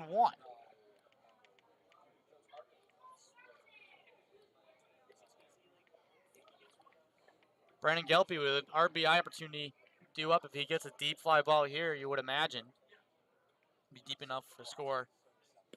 The next pitch is swung on and missed, so the count's even at 2-2. Going to be deep enough to score Winnie at third base. So the deep ball and the power hitting for Geneva started to come into tuition in this one. 2-2 offering is hit foul, so we'll do it again, 2-2. 7-0 Red Wings with a big run explosion that you would imagine that this team was looking for. They had been showing times of threatening to score in the previous 2 games against Jamestown, but now they're starting to cash in here. Doing a tremendous job starting to find the rhythm at the right point of the year where everything is starting to come together. And Jamestown did in fact beat Niagara 6-3, so if Geneva will go on to win, they will be in 4th place in the division, PGCBL West. Next pitch is hit foul, so we'll do it once more. 3-2 now is a count to Gelpy. This will be the 9th pitch. It is at bat, a big battle between POTUS, a pitcher who is struggling to record an out right now at the mound, and Gelpy looking to pour on more runs for Geneva, trying to get Elmira out early in this one and win by the run rule situation. That next pitch is hit foul towards the left field side, out of play. So we'll do it once more. This will be the 10th pitch this at bat, due up from POTUS to Gelpy with Jaffe waiting on deck. He's 1 for 1 with the base his last time up back in the 4th. He was left stranded at third, and he walked in the 2nd. The next pitch is a deep fly down the line, third base line goes fair for a base hit.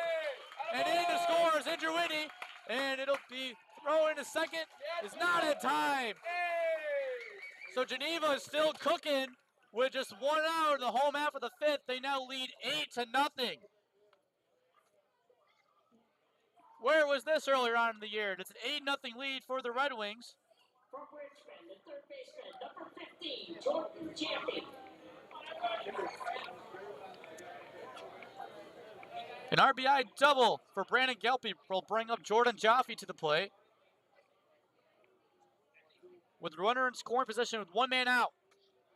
8-0 Red Wings.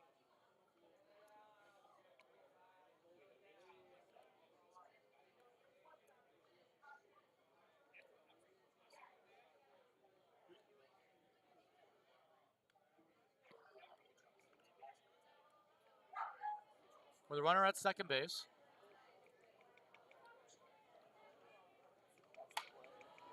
And these past 3 innings have come out of nowhere for Geneva. 3 runs scored in the third. 2 runs in the fourth inning. Deep fly ball to center field. Going back to center fielder. And it's over his head for a base hit. Extra bases rounding third, being waved on home is Kelpie. And another run comes in to score. And Geneva is getting fired up at the plate. It's a hit parade in Geneva.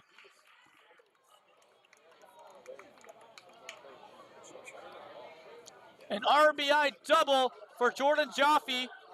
His second hit of the night.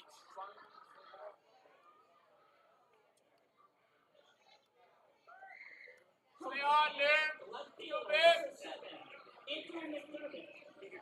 And now kicking in is Andrew McDermott with a 9-0 lead.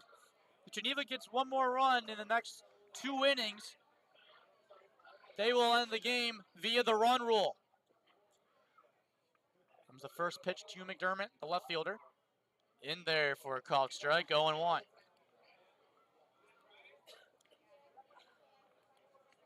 Fun day at the ballpark if you're a Geneva Red Wings fan right now. Thank you, 51 viewers, for watching this one. Next pitch misses in the dirt. The count goes even at 1-1. Still 1 out in the inning.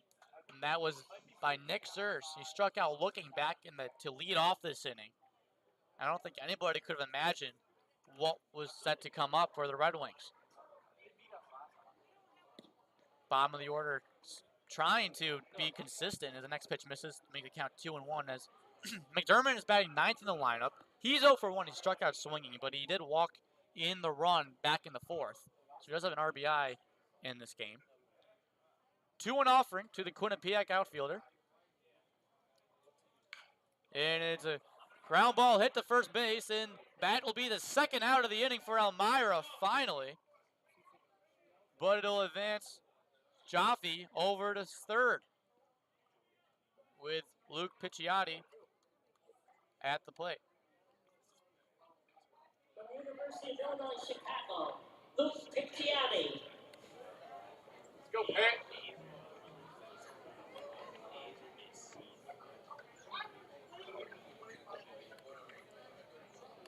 Your next pitch is a deep fly ball, and that should end the inning. And it will, as a deep fly ball to center field will end the inning. It is over. Finally, for Elmira, suffering comes to an end. But 8 men come to the plate, and 4 of them score. We played 5 full in Geneva. It is the Red Wings 9, the Elmira Pioneers nothing. You're watching Red Wings baseball. We'll be right back in just a moment here at McDonough Park. Thank you for watching. We'll actually stay right here with scores around the league, as it is, like I said previously, Jamestown took down Niagara 6-3. And so if Geneva comes out on top here, which they're so far looking like they might, they will be in the top 4 of the division, which will be good for a playoff spot.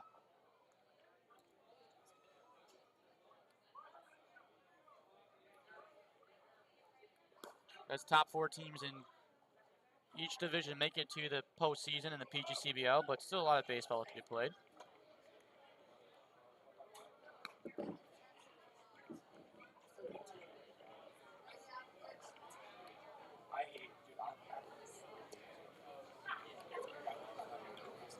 And still, in the top of the 6th, it'll be still Luke Abrish for Geneva, with Logan Sheeter set to do up.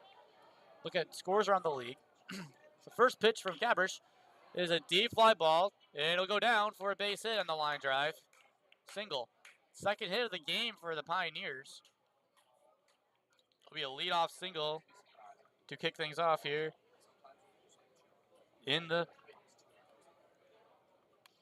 top of the 6th. So now set to do in is Brody Burdenstein. He struck out looking his last time up. First pitch in there for a called strike. That's the thing about Gabber so far. He's been really not focused on the base runners around him. Next pitch misses down low for a ball, even the count at 1-1.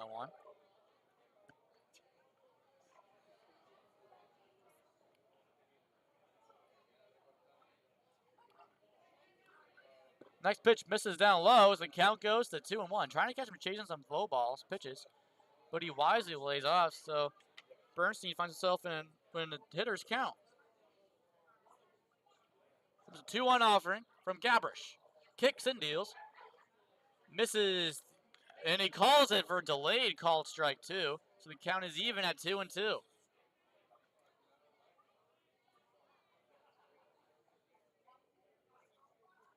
Next pitch, grounded foul towards the first baseline, so we'll do it again.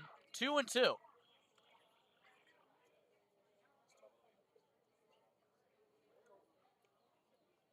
Comes to Gabrish, takes a look over at first.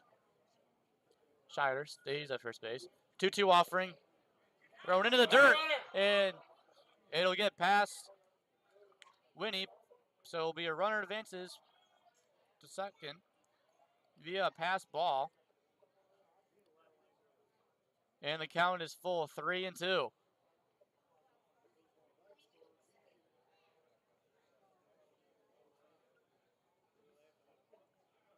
Comes a full count offering.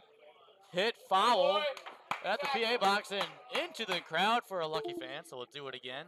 3-2. Bit of an at-bat coming here. Battle. 3-2 off from Gabrish. Ninth pitch of this at-bat. And swung on and missed, strike 3, and that'll be the first out in the 6th inning. And now we go back to the top of the lineup with Max Mandler. Number 23, Max Mandler.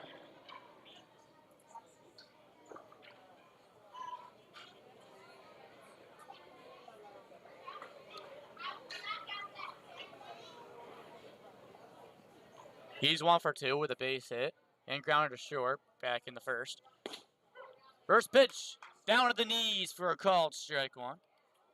With a runner at second and scoring position for Elmira.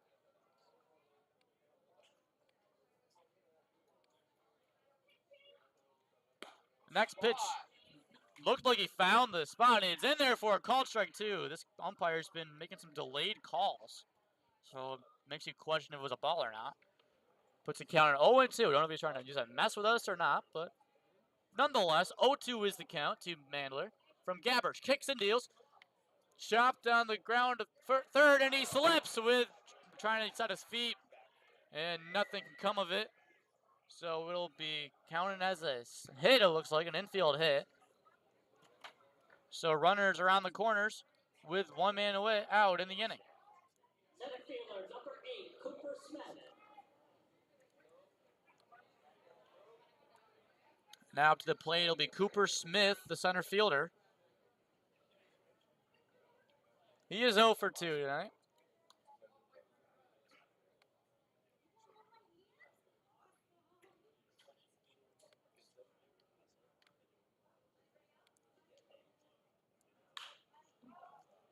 First pitch is popped up to right field. Looking to make the play as a right fielder. Picchiotti, but this comes up unsuccessful. So the count goes to 0-1.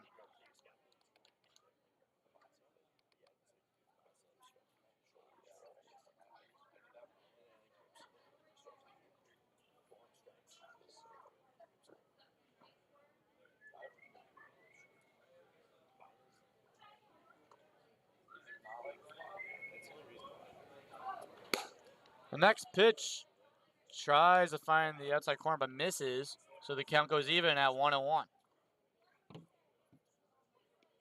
With 1 man out in the inning, that was via Brody Bernstein's strikeout. Comes a 1-1 offer from Gabrish, trying to get out of his first real inning of work. Next pitch misses upstairs. The count goes to 2-1 in favor of Smith with Bobby Marsh on deck. Marsh is 0 for 2 tonight as well.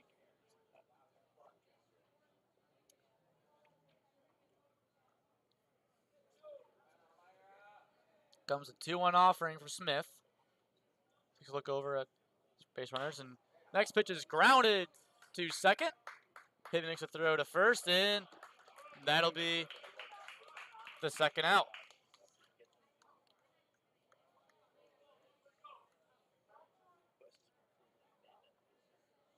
Left fielder, number 25. But meanwhile, Mandler advances 90 feet. So runners are on first and second and third. I'll update that on the scoreboard just momentarily with Bobby Marsh up to the plate.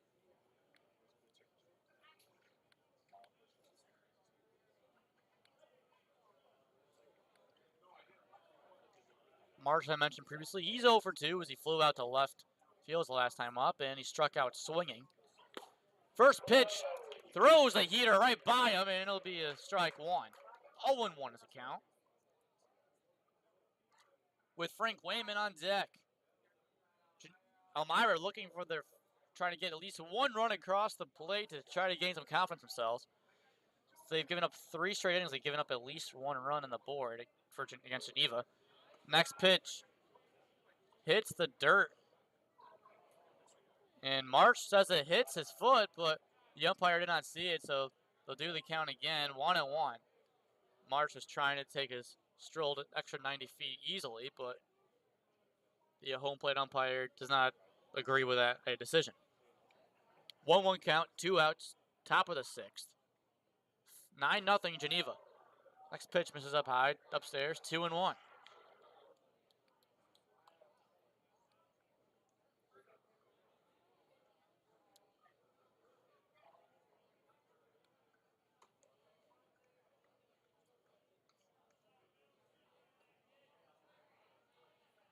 Two-one offering from Gabrish. Runners on second and third for the Pioneers. Next pitch misses up high once again. Gabrish is trying to get him to swing at a few pitches, but you gotta keep it more lower into the zone if you want him to think about swinging at a pitch near the border. Here comes a 3-1 offering to Marsh from Gabrish. Kicks and deals. And it's popped up to the third baseman, rushing to try to make a play. Over there's left fielder as well, but it is hit foul. So the count goes full, 3-2.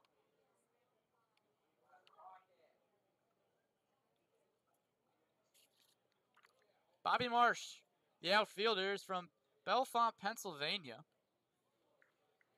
Penn State Nittany Lion out of his freshman year at the Happy Valley. Big football school out there. Full count pitch, 2 outs. Here's a payoff pitch from Gabrish. Kicks and deals. And it's fouled away, so we'll do it again, 3-2. With Frank Wayman on deck, designated hitter, he will be next. He's 0 for 2. Struck out looking back in the 4th, and hit into an error. Reached the first base on an error back in the 2nd. Full count offering once again. Inside, called strike 3 in the outside corner. And Gabrish gets out of trouble in the 6th. And he is looking good up there in the mound. 5.5 innings in the books in Geneva, New York. Elmira finds himself on the bad end of a 9-0 deficit. We'll be right back as you're watching Red Wings baseball here on YouTube.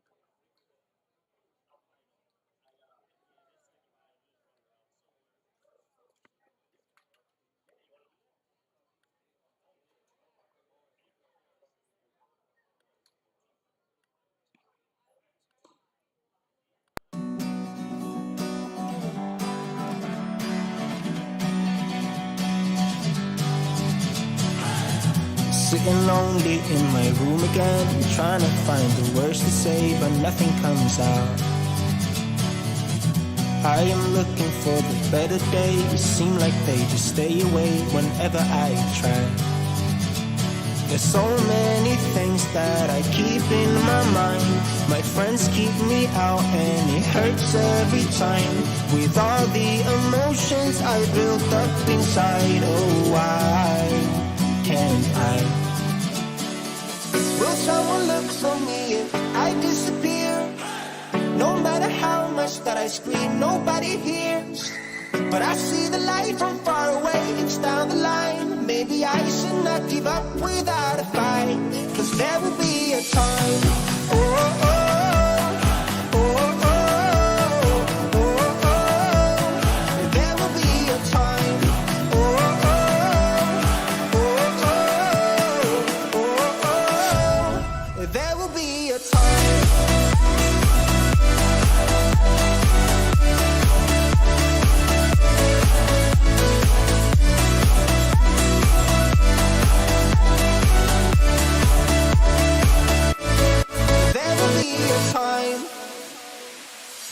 Sitting low. We welcome you back to the home half of the 6th inning. Red Wings, the 9-0 lead, and if they're able to score 1 run in this inning and not give up any runs in the top half of the 7th, they will win via the run rule. And there's a new pitcher on the mound for Elmira, and Ozzie Fleischer will face him. It's Mason Smith on the mound for the Pioneers. First pitch from Smith. Way up high. Almost chopped off the head of Fleischer there. For a ball, 1-0.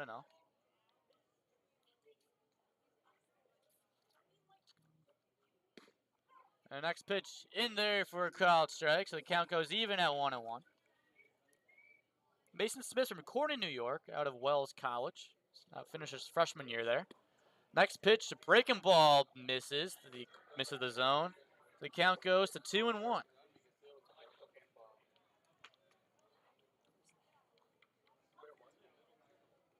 And next pitch is fouled away, out of play.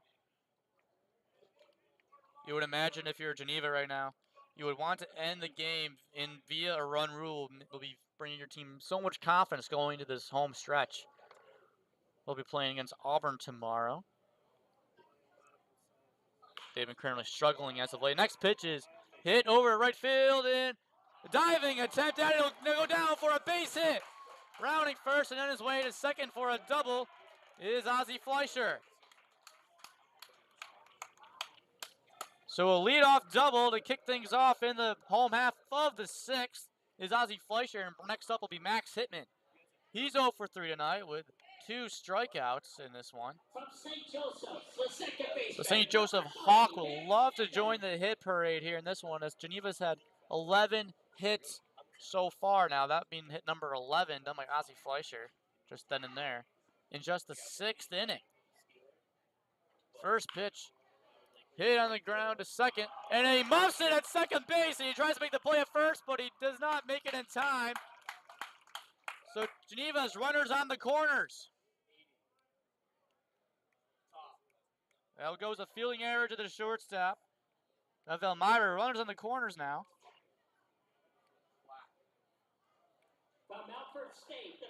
And now Nick Searce, 2 for 3 in the game with a double and a 3-run blast in the 3rd inning, looking to add to his hits here in this one.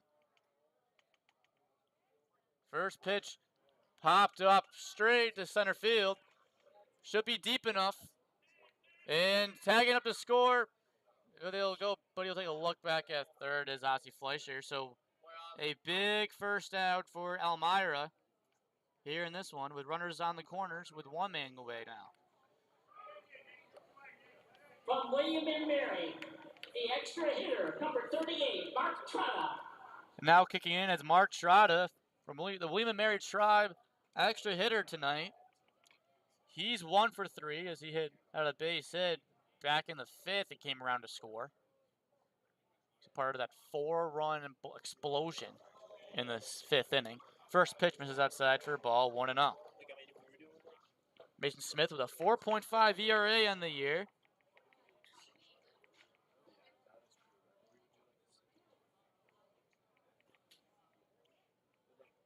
One-0 offering. And it's hit on the ground to third. trying to turn two, but he will not, and it'll be a sacrifice hit, fielder's choice, with Fleischer scoring from third on the RBI from Mark Trotta. And that'll be the 10th run of the game. Number 31, Nick Castellana.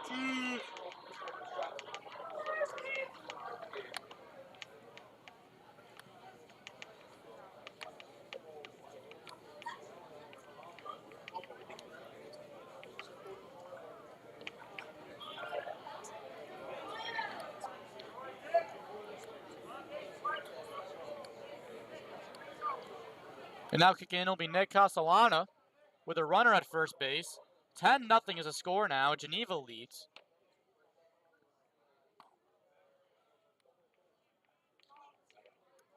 On the fielder's choice RBI. So I update this for you momentarily.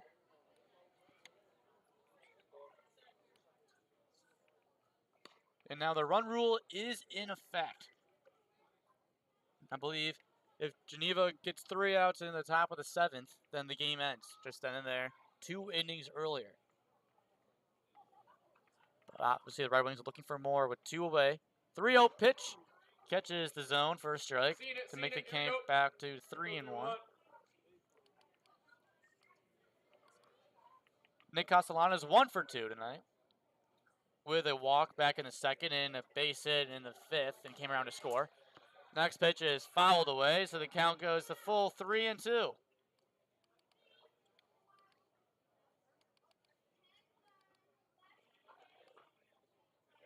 Three-two pitch, 2 outs, bottom of the 6th inning.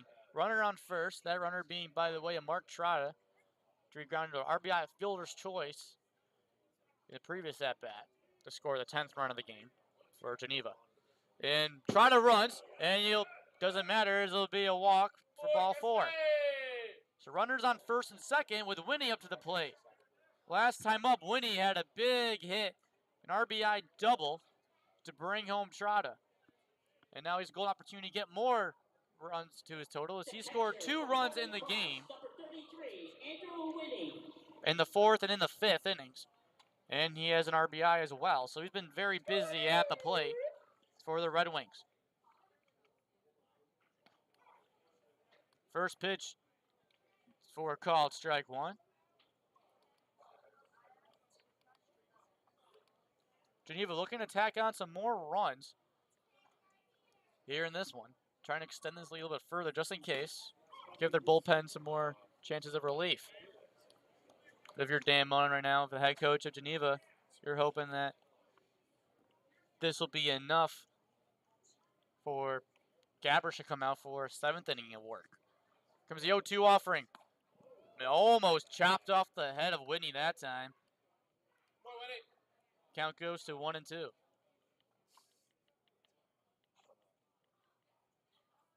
In 4 games for Smith, he has 1 save with 6 innings pitched, 7 hits given up with 3 runs, and just 7 strikeouts. Next pitch is swung on and missed, strike 3, and that ends the inning. 6 innings in the books here in Geneva. They're 3 outs away from the victory. You're watching Red Wings baseball here on YouTube. We'll step aside and take a quick breather. We'll be back here in just a moment.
kick things off here in the top of the 7th. 3 outs away from this one, and they put on the mound Zachary Malone out of Juanita College to try to end the game here in the top of the 7th. CBL league rules are if a team is up by 10 or more runs after 7 innings, then the game ends, and by the mercy rule.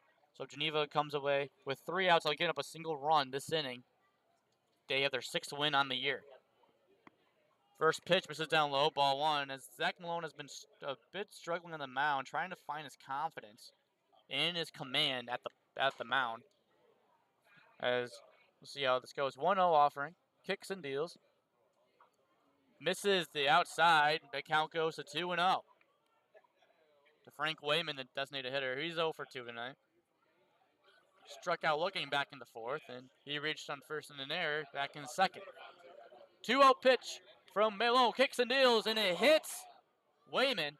And this is where the frustration of Geneva's bullpen has come into play. They always have a strong outing by their hitting, but it comes down to how their bullpen can do. They only have 2 real reliable pitchers in the bullpen, that being Angelo Partsikas and Nick Zurst, but you can't always use just 2 relievers in the bullpen. You have to just try to hope they can rely on more than just 2. Now, Joe Muzio kicks in the first baseman for Elmira. He's 0 for 1. Where the frustration of Geneva has been all season long. And a runner goes. Pitch is low for a ball, and he's in safely with a stolen base.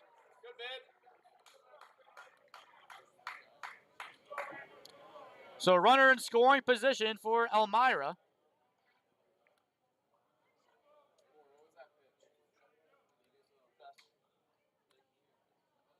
With a runner at second.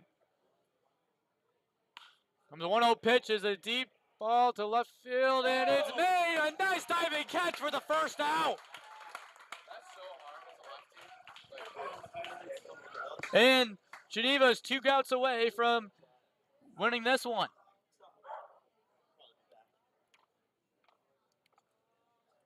Nice play by Andrew McDermott, the left fielder for the Red Wings. And now kicking in, it's Lucas Phelps, a shortstop.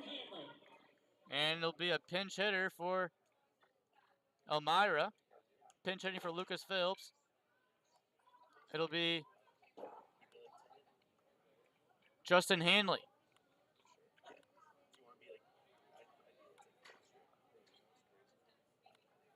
On the top of the 7th. First pitch misses, ball 1. Next pitch thrown into the dirt. Ball 2. Same problem that Malone has been seeing. Command has been off. And something you don't want to see if you're a Geneva fan. Next pitch misses as well, so the count goes to 3-0. A great hitter's count and a great time for Wayne to get that out there and talk to Malone, who's been very struggling to find the zone. Except for that 1 out he gave to Muzio. Still the runner at second, and that runner advances to cross the plate. We have to keep playing ball for another inning. And if Geneva does score a run in the bottom of the 7th, if there is a bottom of the 7th, then the game will end in the home half of the inning number 7. 10-0. Geneva, top of the 7th, 1 out, runner at second. Pitch misses down low, ball 4, and frustration on the throw back from Winnie. And you would imagine that Malone is struggling to find the command. That's been the main issue all game long for all season long, like I said previously, for the Red Wings. It's been the reliance on their bullpen has not been their strong suit so far.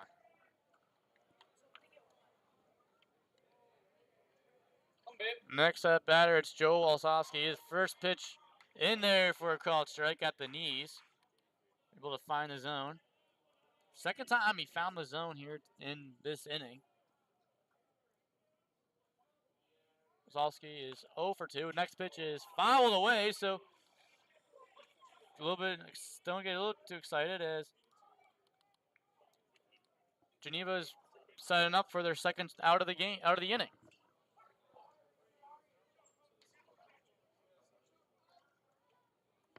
Here comes the 0-2 pitch from Olsowski. Kicks and deals. Misses down low. Ball 1. Excuse me, that was Malone that threw the pitch.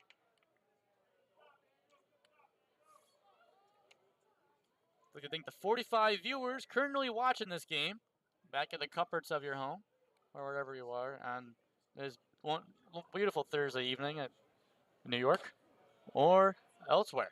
Next pitch misses up high. Try to catch him chasing the pitch up over the play, but he missed, but he does not bite. Count goes even at 2-2. Comes a 2-2 home. Fly ball to right field, dropping fast, and it's fair ball. And rounding, being waved on home. And that'll be the first run of the game for Elmira, so the game will continue. And good time for the pitching coach for Geneva to come out and talk to his guy on the mound. When he does find the zone, it ends up costing him miserably. Number 6, Elmira. Now runners at second and third for the Pioneers with Elmira at the plate.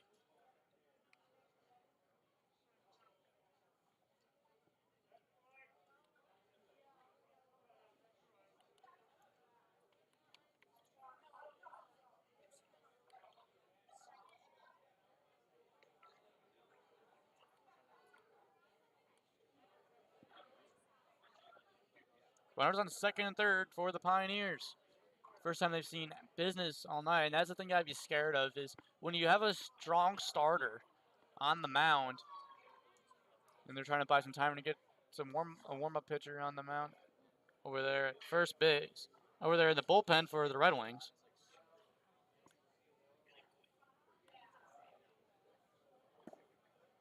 Looks like they have, and it might be Circe over there in the mound. We don't know. We'll see.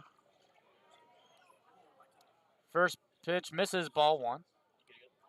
Next pitch misses as well. Really struggling to find the zone. But when he does find the zone, they're on it. The hitters are usually on it. 2-0 pitch. Hit deep to center field. Deep going back is Gelpy, the center fielder, and make the play. And tagging up from third to score is Hanley. And now they're down by just 8.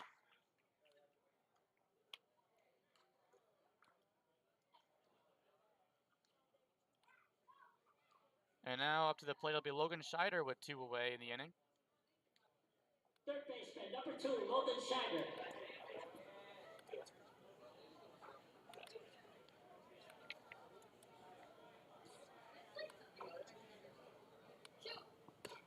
And the first pitch misses, ball 1.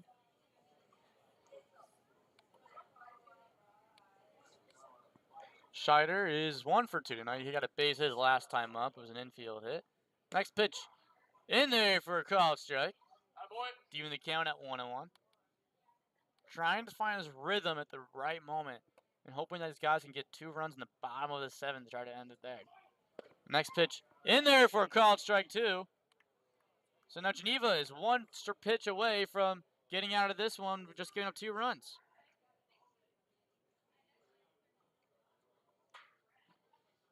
And the next pitch misses down low. Try to catch him chasing a breaking ball down in the dirt, but he wisely lays off. So the count goes to even at 2-2 with Brody Bartestein on deck. Here comes a 2-2-0 hit. Foul at the backstop, so we'll do it again. 2-2.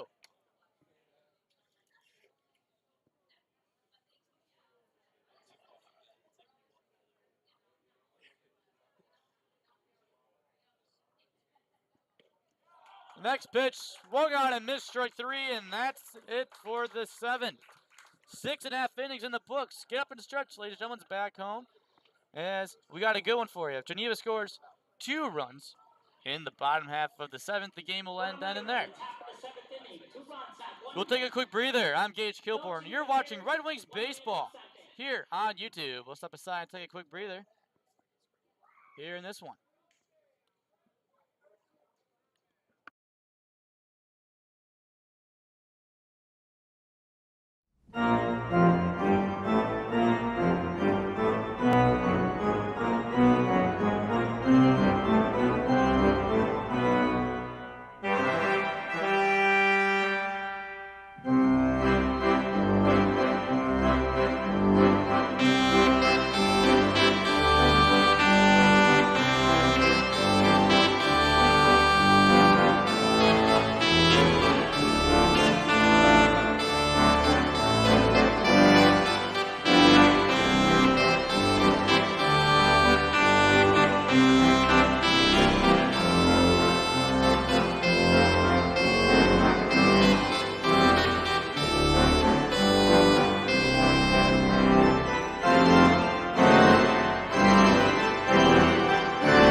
welcome you back here to the bottom half of the 7th. And if Geneva is able to score 2 in the home half of this inning, then the game will come to an end via the 10-run rule. It's still at play. Leading off from UIC, it is the center fielder, Brandon Gelpy, the UIC Flame. He is 2 for 3 with a double and a base hit, and he came around to score in both attempts.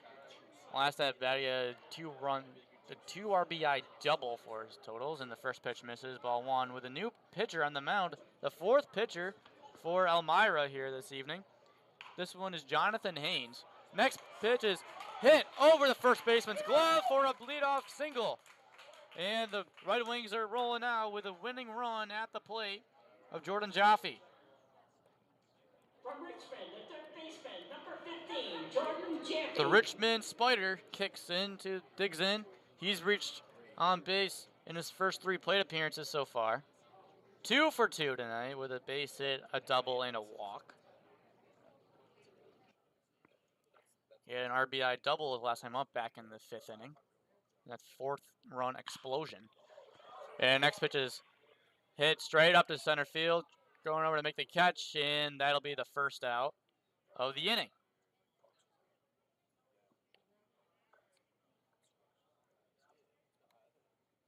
Geneva came out to an early 10-0 lead in this one. From Clinton, the left fielder, number 7, Andrew McDermott. And now kicking in the left fielder, Andrew McDermott. He's 0 for 2 tonight with a walk and a strike. He struck out swinging as well. First pitch grounded to the shortstop. Makes the throw to first for 1. And he can't make it in time for the second throw, but so the inning will continue.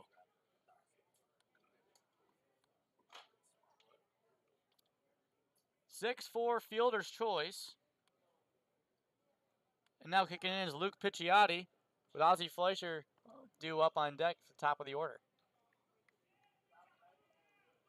From Chicago, Illinois, Luke Picciotti. 2 away in the inning with a runner at first. First pitch swung on and missed, strike 1.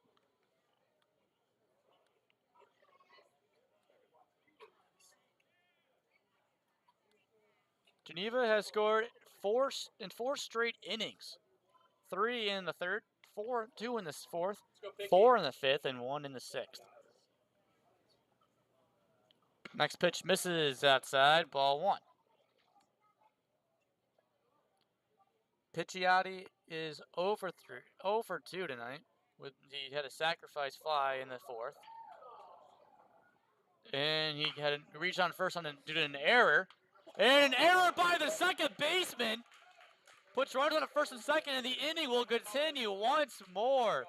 The Elmira fielding curses are continuing. And now Ozzie Fleischer kicks in. He's 2 for 4 with a double and has come around to score twice this game. Looking to walk it off here. From Tufts, the shortstop, number 5, Ozzie Fleischer. Trying to 3 errors in the game for the Pioneers. Runners on first and second. Ozzie Fleischer from Tufts University, shortstop, kicks in. First pitch in there at the knees first, called strike 1.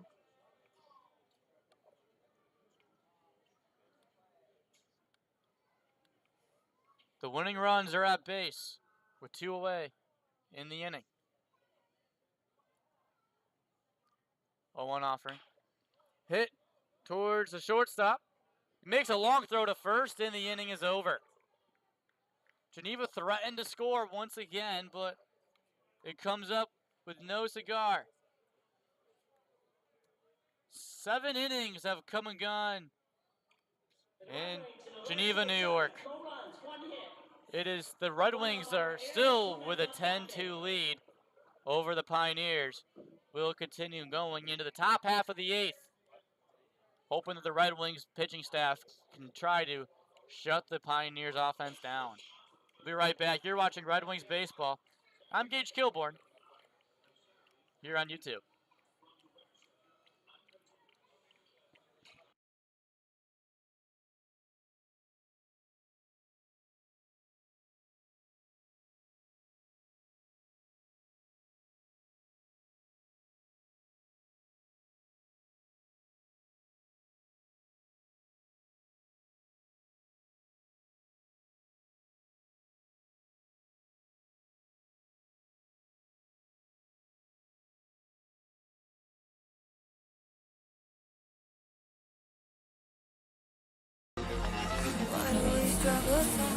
control them. Every day, yes, I'm missing. Sometimes I feel like I'm trapped in because of my emotions. I can't seem to control them. Every day, yes, I'm missing. Sometimes I feel like I'm trapped in my emotions. I can't seem to control them. My emotions. My emotions. My emotions. My emotions. My emotions. My emotions. My emotions. My emotions.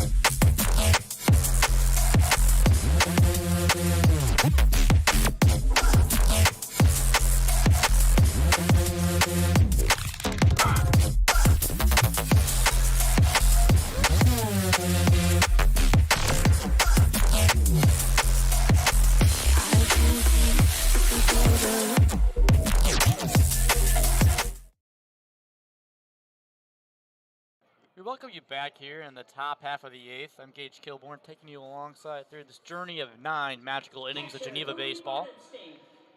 And we have a new pitcher's change, as it'll be Bailey Griggs up on the mound from the Fitchburg State Falcon. His first pitch in there for a called strike, trying to sort this mess out in the top of the 8th with Brody Barnstein, Max Mandler, and Cooper Smith, one of the first 3 batters to face him.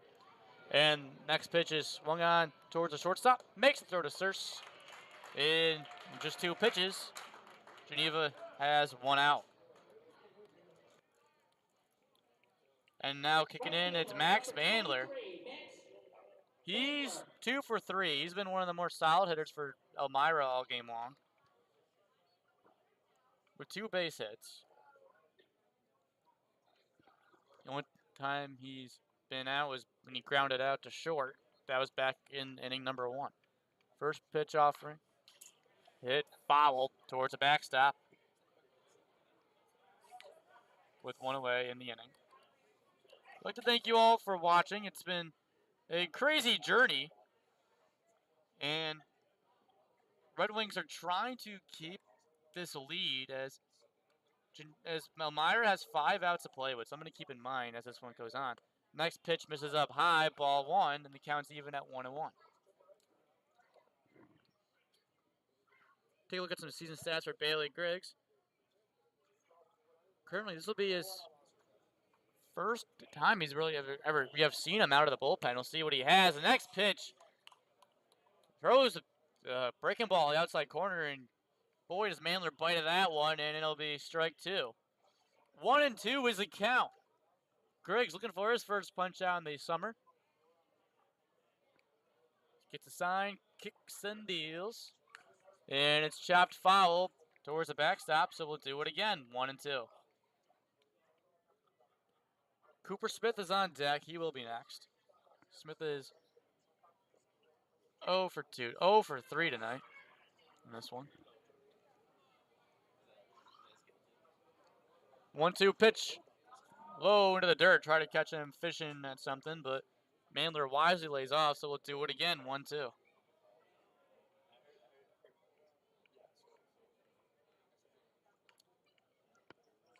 Imagine if we go to the home half of the 8th, that Elmira will have Serrano warm up the bullpen, and a nice, fantastic catch right there made by our bullpen of Geneva.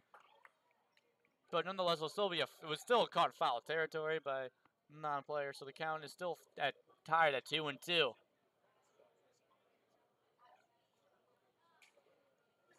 Comes the 7th pitch of this at bat, kicks and deals, misses outside, ball 3. Count runs full, 3-2.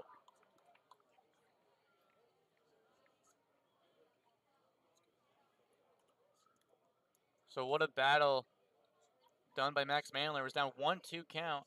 Now he fights his way back to full. Next pitch misses up high, ball 4, and what an at bat right there by Max Mandler.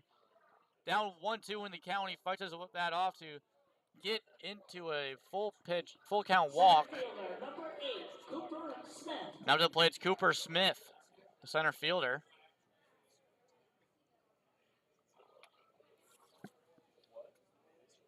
Cooper Smith out of Seton Hall, University of Seton Hall Pirate, steps in. 0 for 3 tonight. First pitch, try to catch the outside corner, but misses for ball 1. Runner at first for Elmira, looking to chip in this lead a little bit further. Griggs looking to end it right now. Try to quiet the fumes, if you will. Next pitch is a deep fly ball, and it's dropping fast, and it'll go down for a base hit into no man's land. And there are runners at first and second for Elmira with only 1 out. And the Pioneers are in business once again. And the Geneva reliever curse continues. Pitcher was the starting pitcher, Luke Gabrish, is reeling and dealing through 6 innings, 6 shutout innings for the Red Wings.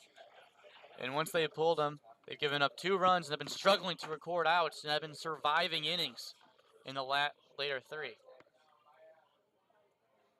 Up to the plate, it's Cooper Smith. First pitch misses as he's trying to catch the outside corner, but misses for a ball, 1-0. He's trying to frame these pitches, but when he's not been doing them successfully. And the Elmira hitters have been doing a great job laying him off. Comes a 1-0 home. Takes a look over at second. Kicks and deals. Misses way up high, trying to take a look over the base runner. They got to stop focusing on the base runners and start focusing at the hitters at the plate to try to force a turn 2 double play to get out of the inning. That'll be huge for Griggs and the Red Wings here. He's able to get out of this one without giving up a run. Comes a 2-0 pitch.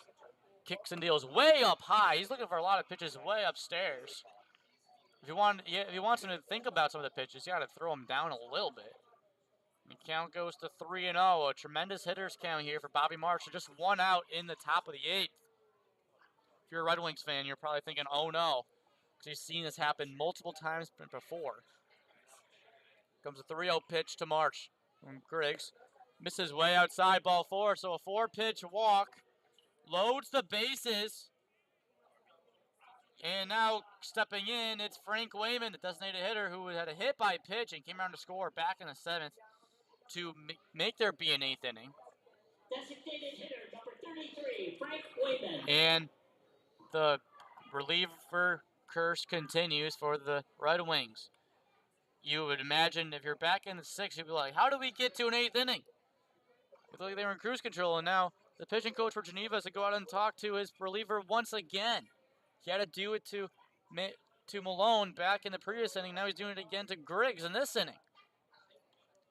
As the struggles for the Red Wings have been very difficult. Now Frank Wayman up to the plate. And when Wayman sees himself in these situations,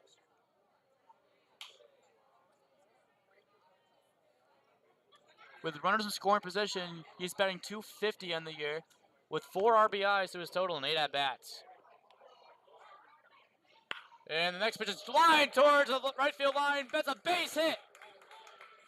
And he's rounding first to be waited in second, and 2 runs are cashed in.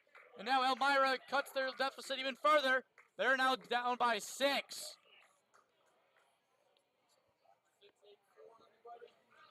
Ten to 4. Geneva leads. 4 straight runs scored by the Pioneers. With runners on second and third, still 1 man out, and boy, Griggs has got himself in a pickle.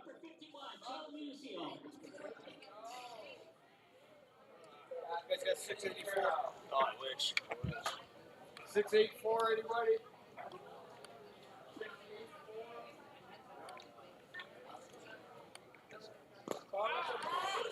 If you're a Red Wings fans and watching this team play throughout this season so far, you'll know this is something that you're used to seeing. Start off hot, and in the later innings when the game really matters, you struggle.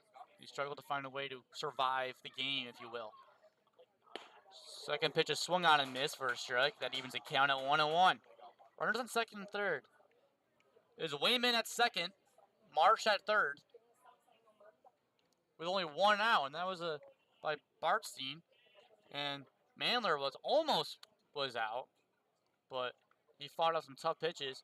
And now it kind of lost confidence for Griggs up in the mound, struggling to find the right pitch. And it might have to be because of the umpire has been having a weird strike zone all night long. It's either been very tight or very wide open. It is very sparse throughout. Joe Muzio kicks in. He's 2-1 with a 2-1 pitch. Check swing, and they say he went around, so it'll be strike 2. The count's even at 2-2. Muzio is 0 for 2 tonight. He had a walk back in the second and flew out to McDermott in the 4th and had a line drive to left field in the 7th. Batting .243 on the year. You assume that's going to drop unless he gets another base hit in this one. And he hits a bleeder over to left field and make the grab as McDermott. And they won't test the throw there, so the runner from third will come back in. And that'll be the second out of the inning. Geneva 1 out away from getting out of this one, and now back up, it'll be Justin Hanley, the shortstop.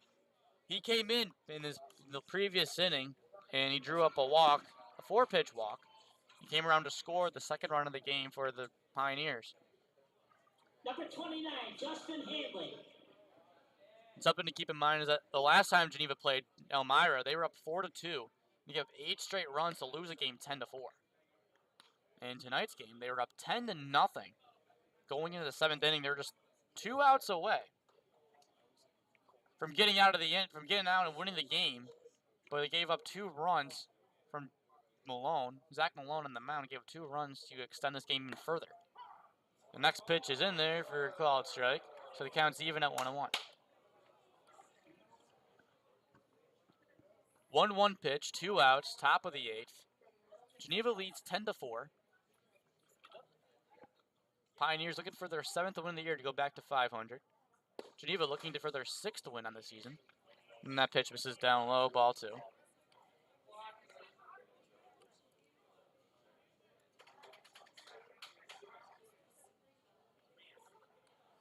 People thought earlier on the game that they were doing red hot. The Red Wings definitely were, as they were seeing Sokol very well on the mound, but ever since they put in the relievers, they've been struggling to get runs across the plate. And that pitch misses. 2-2. 2's across the board. 2 balls, 2 strikes, 2 outs here in the 8th, with 2 runs home already.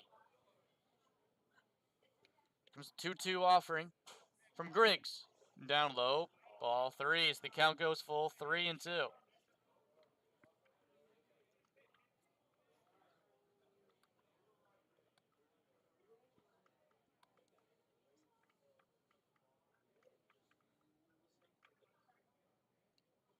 Here comes a full count pitch. Swung out and missed, strike 3, and Griggs gets out of the inning. The Magician gets himself out of this one, and 7.5 innings in the books. 2 more runs come across the plate for Elmira, but the Red Wings still clinching on to a 6-run lead. They lead 10-4. I'm Gage Kilborn. You're watching Red Wings baseball here on YouTube. We'll step aside, take a quick breather, and we'll be back in a moment for the top half of the 8th here in this one.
We dig in here in the home half of the 8th, and it's the Red Wings with a 10-4 lead. Number 3, the second baseman, Max Hitman.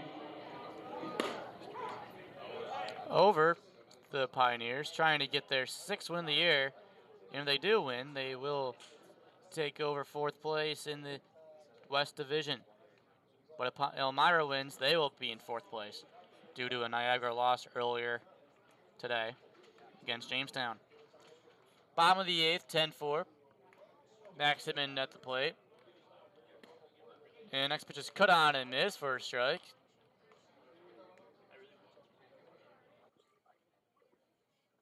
And the count is 1-2 by the looks of it. There's a 1-2 pitch up high as he tempted him at a high pitch inside corner pitch, but he missed. But he does not bite. The count's even at 2-2. Nobody out in the home half of the 8th. You want to know how he got to the score of 10-4? Because you miss an action. If you love offense, you miss an action-packed game. So in the bottom of the 3rd, it was Nick Search with a 3-run home run to get the scoring for the Red Wings. Then in the bottom of the 4th, the Red Wings tacked on 2 more off of an RBI walk by McDermott and a sacrifice fly by Picciotti. And meanwhile, Max Hitman reaches on base via the walk. Then now up to the plate's Nick Searce. He's 2 for 4. From Alfred States, the first baseman, number With 34, a Nick double Searce. back in the 1st and a home run, a 3-run home run. That kind of got the offense going for Geneva through the next 4 innings. And then in the 5th inning was when you can call an offensive explosion for the Red Wings. They were up at 1.5-0, and then they scored 4 runs in the 5th. And 2 of those 4 runs came off with a Brandon Gelpe 2 RBI double. And then that was backed up by an RBI double by Jordan Jaffe. Then in the 5th inning, then in the 6th inning, it was a leadoff double by Ozzie Fleischer. The first pitch is swung on and missed for a strike. As Haynes is the first time he gets to see Nick Searce tonight, knowing how much of a tough out he's been so far this game. 2 for 4, trying to get his batting average for this game up over 500 again. 0-1 offering, down low, into the dirt, ball 1. A lot of Geneva at-bats today, so this is the 5th at-bat for Searce, with Trotta on deck. He will be next, with Castellana to follow. Here comes the 1-1 pitch. Down in the dirt, ball 2.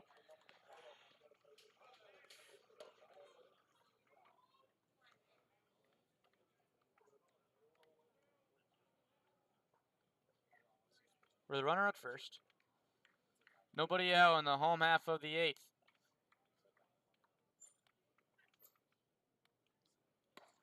Next pitch misses as well. 3-1. Almost got Searce to bite at that one, but he wisely lays off in time. So the count goes to 3-1 instead of 2-2, and that was a big pitch right there by Searce to take.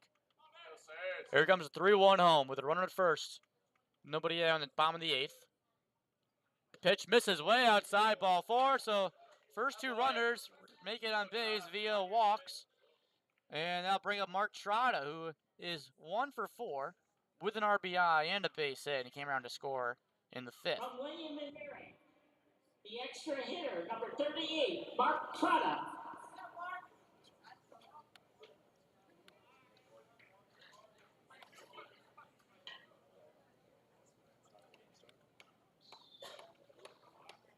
Trying to build up some runs here.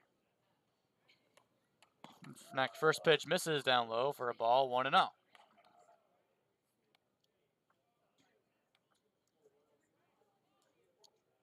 think you're the 44 viewers who are currently watching this game. A very big game if you think about it early in the division standings between these 2 teams. Both these teams are right now in the middle of the pack out of the 8 teams in the West. Next pitch misses for ball 1 for strike. It's in there for a strike, even the count at 1-1. Currently Auburn, that's who Geneva will be playing tomorrow. They've been in a bit of a slump as of late, but they're currently up over Watertown 5-2 in the bottom of the ninth. Next pitch misses down low for a ball. And the count is to 2-1.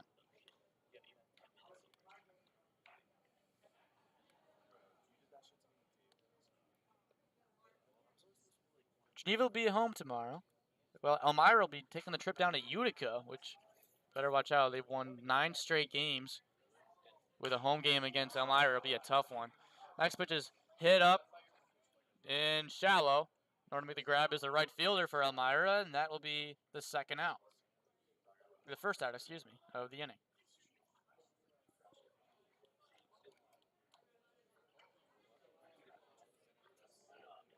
From Niagara, the designated hitter. Now kicking in as a designated hitter, Nick Castellana, the Niagara Purple Eagles, sets in. With one away in the inning. Runners on first and second. Trying to get some more runs across the board just to be in the safe side for the top of the ninth. Looks like Geneva has some people warming up in the bullpen for their closer. Or getting some stretch and tosses in. First pitch misses outside, ball 1. Still Hitman at second and Surse at first. Both of them have reached base via the walk. Comes a 1-0 pitch. Swung on and missed for a strike. A slight breeze right now from shifting from right to left. Nothing that can change the ball's pitch, change the ball's velocity too much right now. Then in the 6th, Geneva scored one more to make it 10-0, and they had the chance to. They were 2 outs away, from winning the game in the top of the 7th. But then Elmira tacked on 2 in the top of the 7th against Zach Malone when he came in relief for Luke Gabrish. Next pitch down low for a ball. That was a count to 2-1. And then in the top of this inning, Elmira tacked on 2 more to cut the deficit to 6. And that's how we got the score of 10-4 right now. Here comes the 1-2 pitch. Down in the dirt. And he wisely lays off Castellana. And the count's even at 2-2.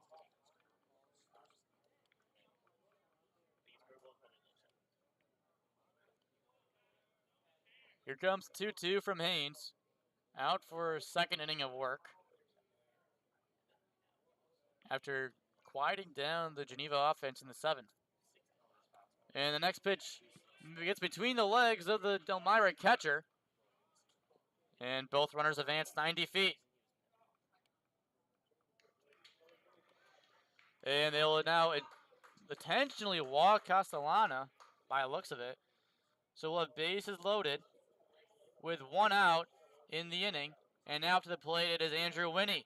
And it's kind of scary to see what he can do as Winnie is 1 for 3 in the game with a double that really opened this game up. And if he has a big fly here, he can really this thing in the first pitch had some heat on it, but it looks like a misses for a ball. Move the count to 1-0.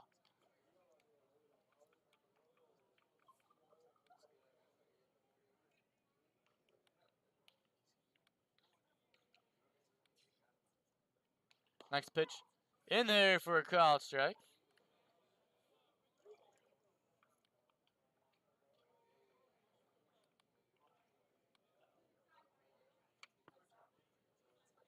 Breaking ball found the zone, and the count's even at 1-1 with 1 out in the inning. Next pitch swung on and miss. Strike 2.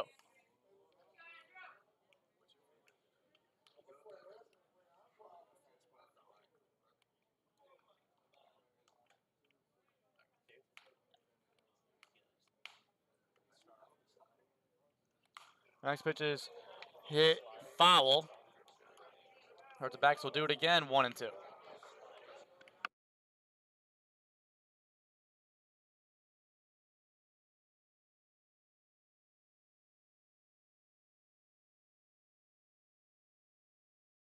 Excuse me for that. It was actually a strikeout swing for Castellanos. He got runners only on second and third. With a 1-2 count coming. Next pitch is hit foul once again. So Winnie is really working at the count here with runners in second and third. Goal opportunity to get more runs across to score for the Red Wings. Because no lead is really too comfortable right now if you're a Red Wings fan after seeing how Elmira's been doing against your bullpen so far. As I saw, it made the change for the guys that were confused for why it's runs in second and third. And that next pitch misses down low. The count's even at 2-2.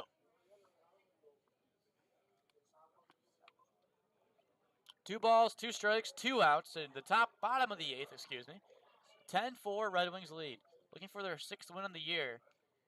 Try to get to 500. 2-2 home. It's hit deep to left field, and that goes down for a big extra bases. And in the score goes 1 run from his Hitman. And in the score goes Surst, and up at second base is standing 2 RBI doubles, Andrew Winnie.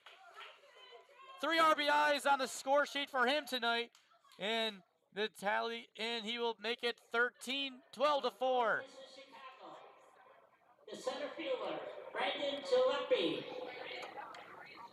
And now to the plate, it's Brandon Gelpy.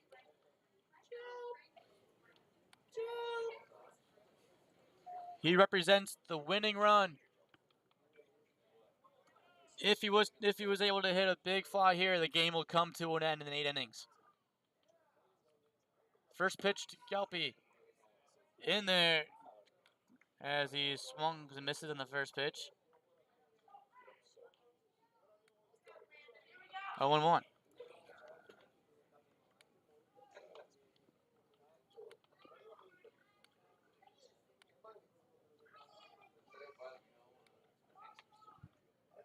Here comes the 0-1 pitch from Haynes.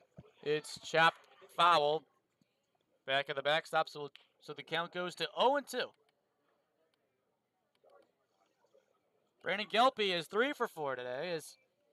This is an outing that I believe the coaching staff of Geneva has been looking to see out of one of their outfielders. Batting 117 in the year, but he does have 3 hits tonight with a pair of singles and 1 double back in the 5th. Next pitch hits the netting, and I'm kind of being cautious about the camera because it got knocked down in the top of the first inning of this game. So we'll do it again, 0-2. Gelpy's been fighting off some tough pitches this at-bat, and his 5th at-bat of the game. This lineup has, each Patterson lineup has at least 4 plate appearances. The next pitch is swung on and missed, strike 3, and that ends the inning. So Geneva will come away with 2 more runs across the board to extend this lead and answer. And we have played 8 full innings in Geneva. The Red Wings are 3 outs away from getting their 6th win on the year. We'll be right back. I'm Gage Kilborn, and you're watching Red Wings Baseball here on YouTube.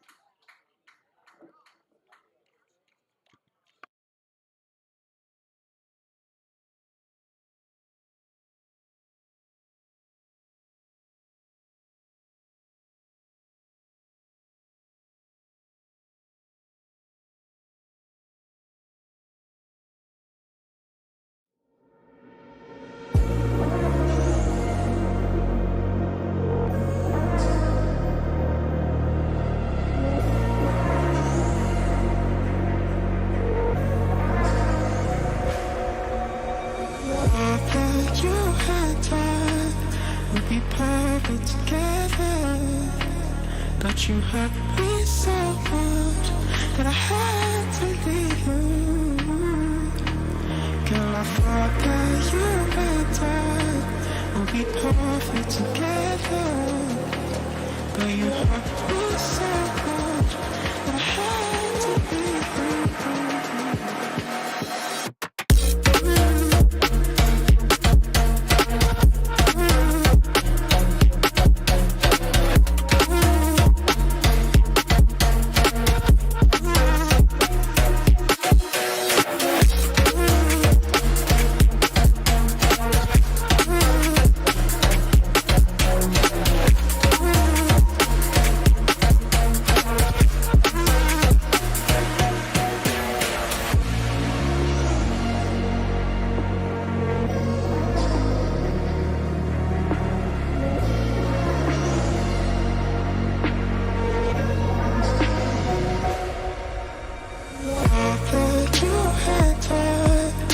be perfect together.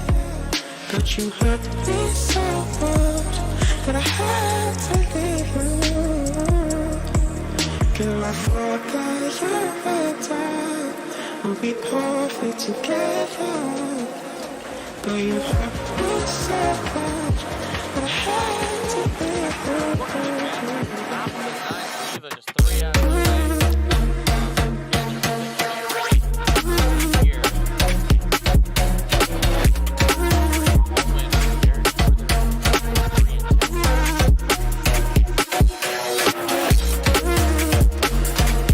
Home win here. First 2 home games. Went to Geneva back in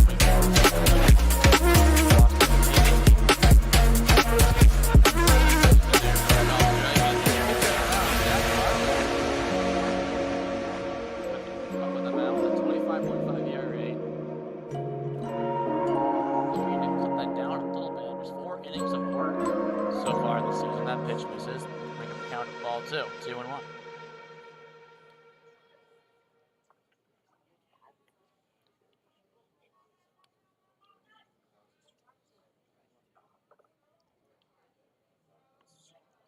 Do a big shout out here to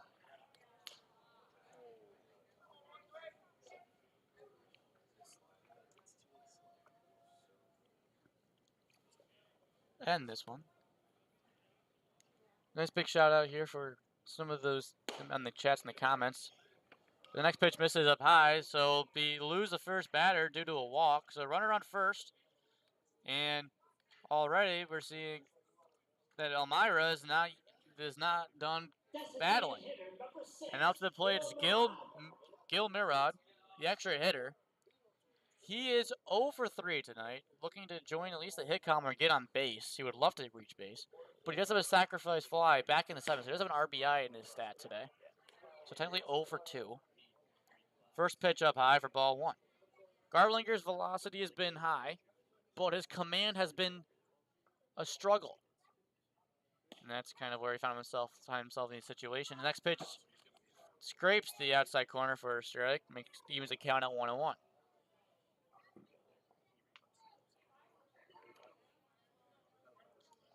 Tomorrow, Geneva will be home again against the Auburn Double Days. First time they've hosted them this season. They lost the first 2 games to them in Falcon Park. They lost the first game 11-1 in 7 innings. And they lost the second game 4-0. And they lost that game near the later innings of that one. Next pitch barely hit, almost hits Gil Mirad, but the count goes to 3-1. And like I said previously, Garlinger struggling with his command, and that's been his main issue so far this season. Hoping to try to find that command when it really counts for the Red Wings. The 45 viewers in attendance watching this one. My apologies for the netting. We'll get that fixed momentarily. Next pitch in there for a called strike too. But barely was called a strike, so I think that Winnie is going to try to talk to Garlinger up there in the mound and try to have a few words with him to discuss how he wants to throw this last pitch. I think he's trying to find a nice payoff pitch, possibly outside. Breaking ball to try to get him swinging to get this first out of the inning. The first out of the inning is probably going to be a huge first out, via Gil Mirad or they're able to get turn 2 at the field. Regardless, just getting the first out will probably boost confidence of Garlinger on the mound going forward. Here comes a payoff pitch. It hits high into the shoulders of Mirad. And now they got runners on first and second. And a hush falls in the crowd.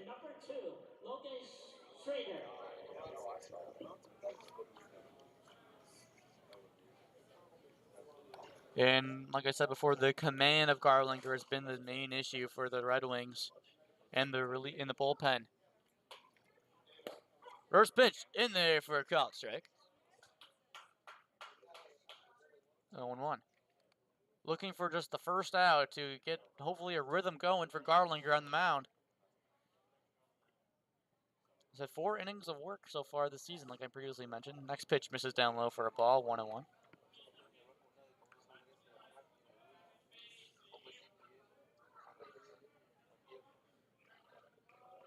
Garlinger has 3 punch outs in the 4 innings, which is 3 out of 12 possible outs. And next one is fouled up out of play. So count goes to 1-2.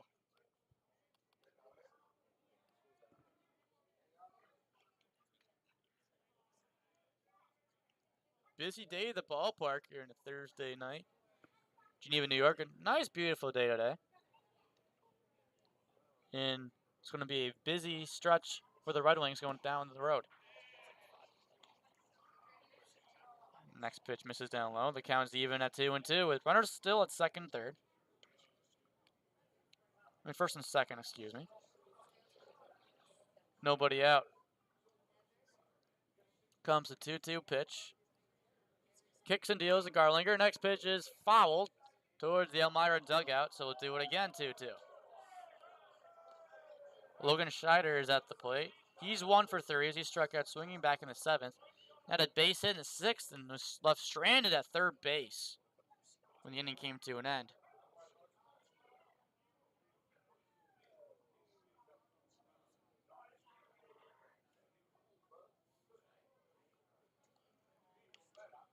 Next pitch, below the knees, just missed that pitch to end it, to get the first out. That umpire not giving up any easy calls at the plate. You really got to be very accurate with his umpire at the mound. Here comes a 3-2 pitch, payoff pitch home, and the dirt, ball 4, and bases are loaded. And the Geneva dugout is frustrated with that call.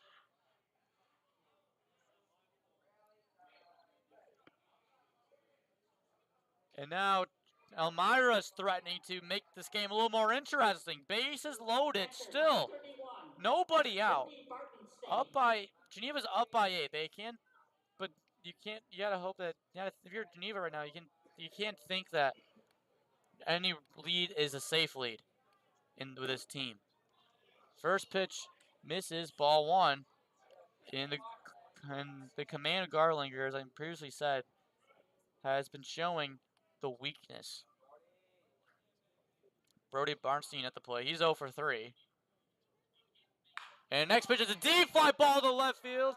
Going back is McDermott at the track of the wall, and he makes the grab for the first out. And it'll be a sacrifice fly. Coming in to score is Olszewski from third. And moving up 90 feet is Elmira at third base.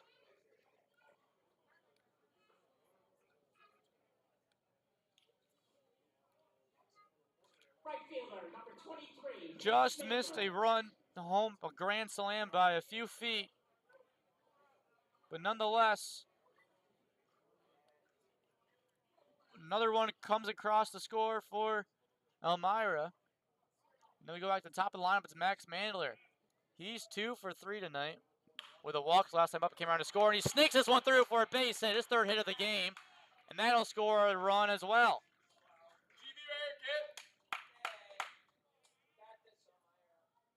And now Elmira's down by just 6 runs once again.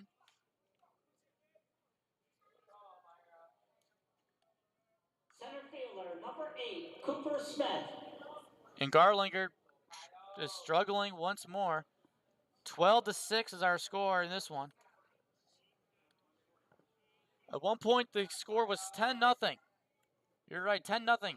And since then, Elmira has been on a 6-2 run in the last 3 innings.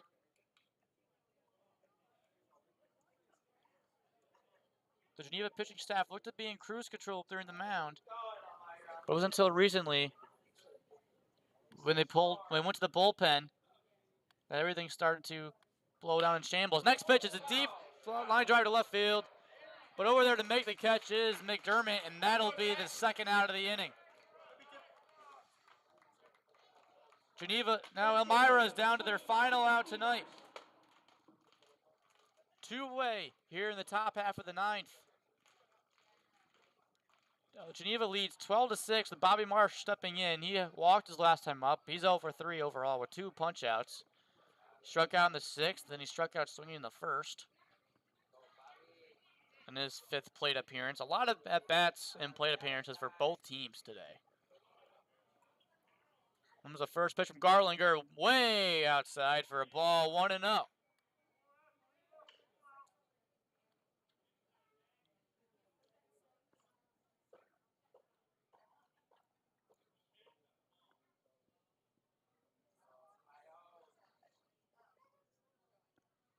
Comes the 1-0 pitch, misses outside, ball 2. Big shout out to those fans that are watching from West Springfield, Massachusetts.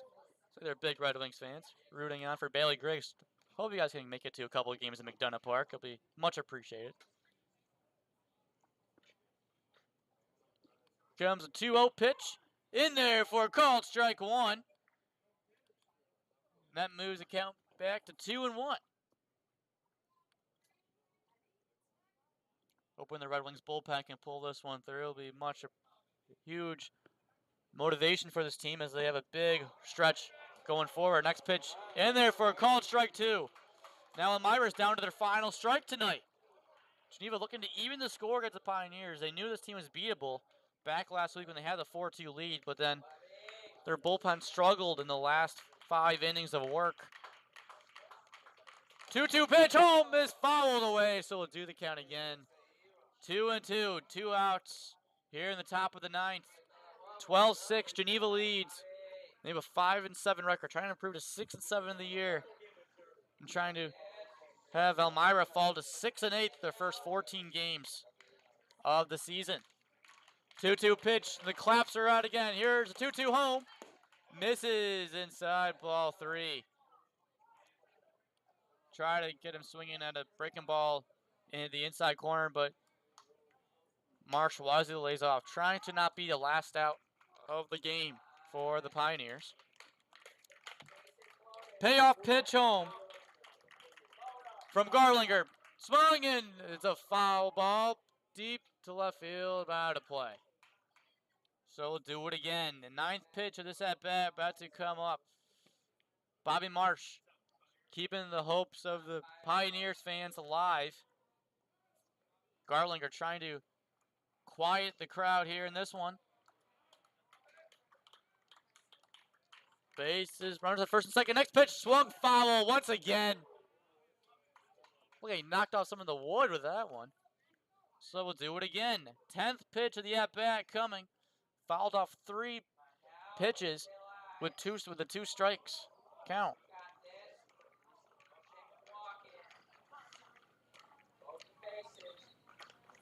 Comes a full count pitch to Marsh. Swung and missed, strike 3! And Geneva will come away winning 3 straight home victories for the Red Wings. And they will improve their record to 6-7 on the year. And they'll move up to 4th in the PGCBL West standings following the loss from the Niagara Power against Jamestown. And they'll improve their record to 6-7 on the year. And they'll take on the Auburn Double Days tomorrow. Auburn coming off of a victory against Watertown. Their first win in a while. Red Wing, the Double Days 7-10 on the year, will be coming to town and take on the Red Wings. Auburn has a 2-0 game series lead against the Red Wings. Geneva again, their first win against Elmira in the year. Their 3rd straight home victory. And boy, have they been rolling these past few games. Showing off and trying to play more like a team and play with some more team chemistry as a whole. A big victory all across the board for this team. Great offense came out hot, getting 10 runs in the first 6 innings of this one. And then coming through and fighting through near the end after a late rally by the Elmira Pioneers. But it was the great pitching performance near the end of this one that pulled it through for the Red Wings when they needed it most. And the Red Wings will be back home tomorrow. Thank you all for watching this broadcast. And we'll close you out with a nice final song from Sweet Caroline.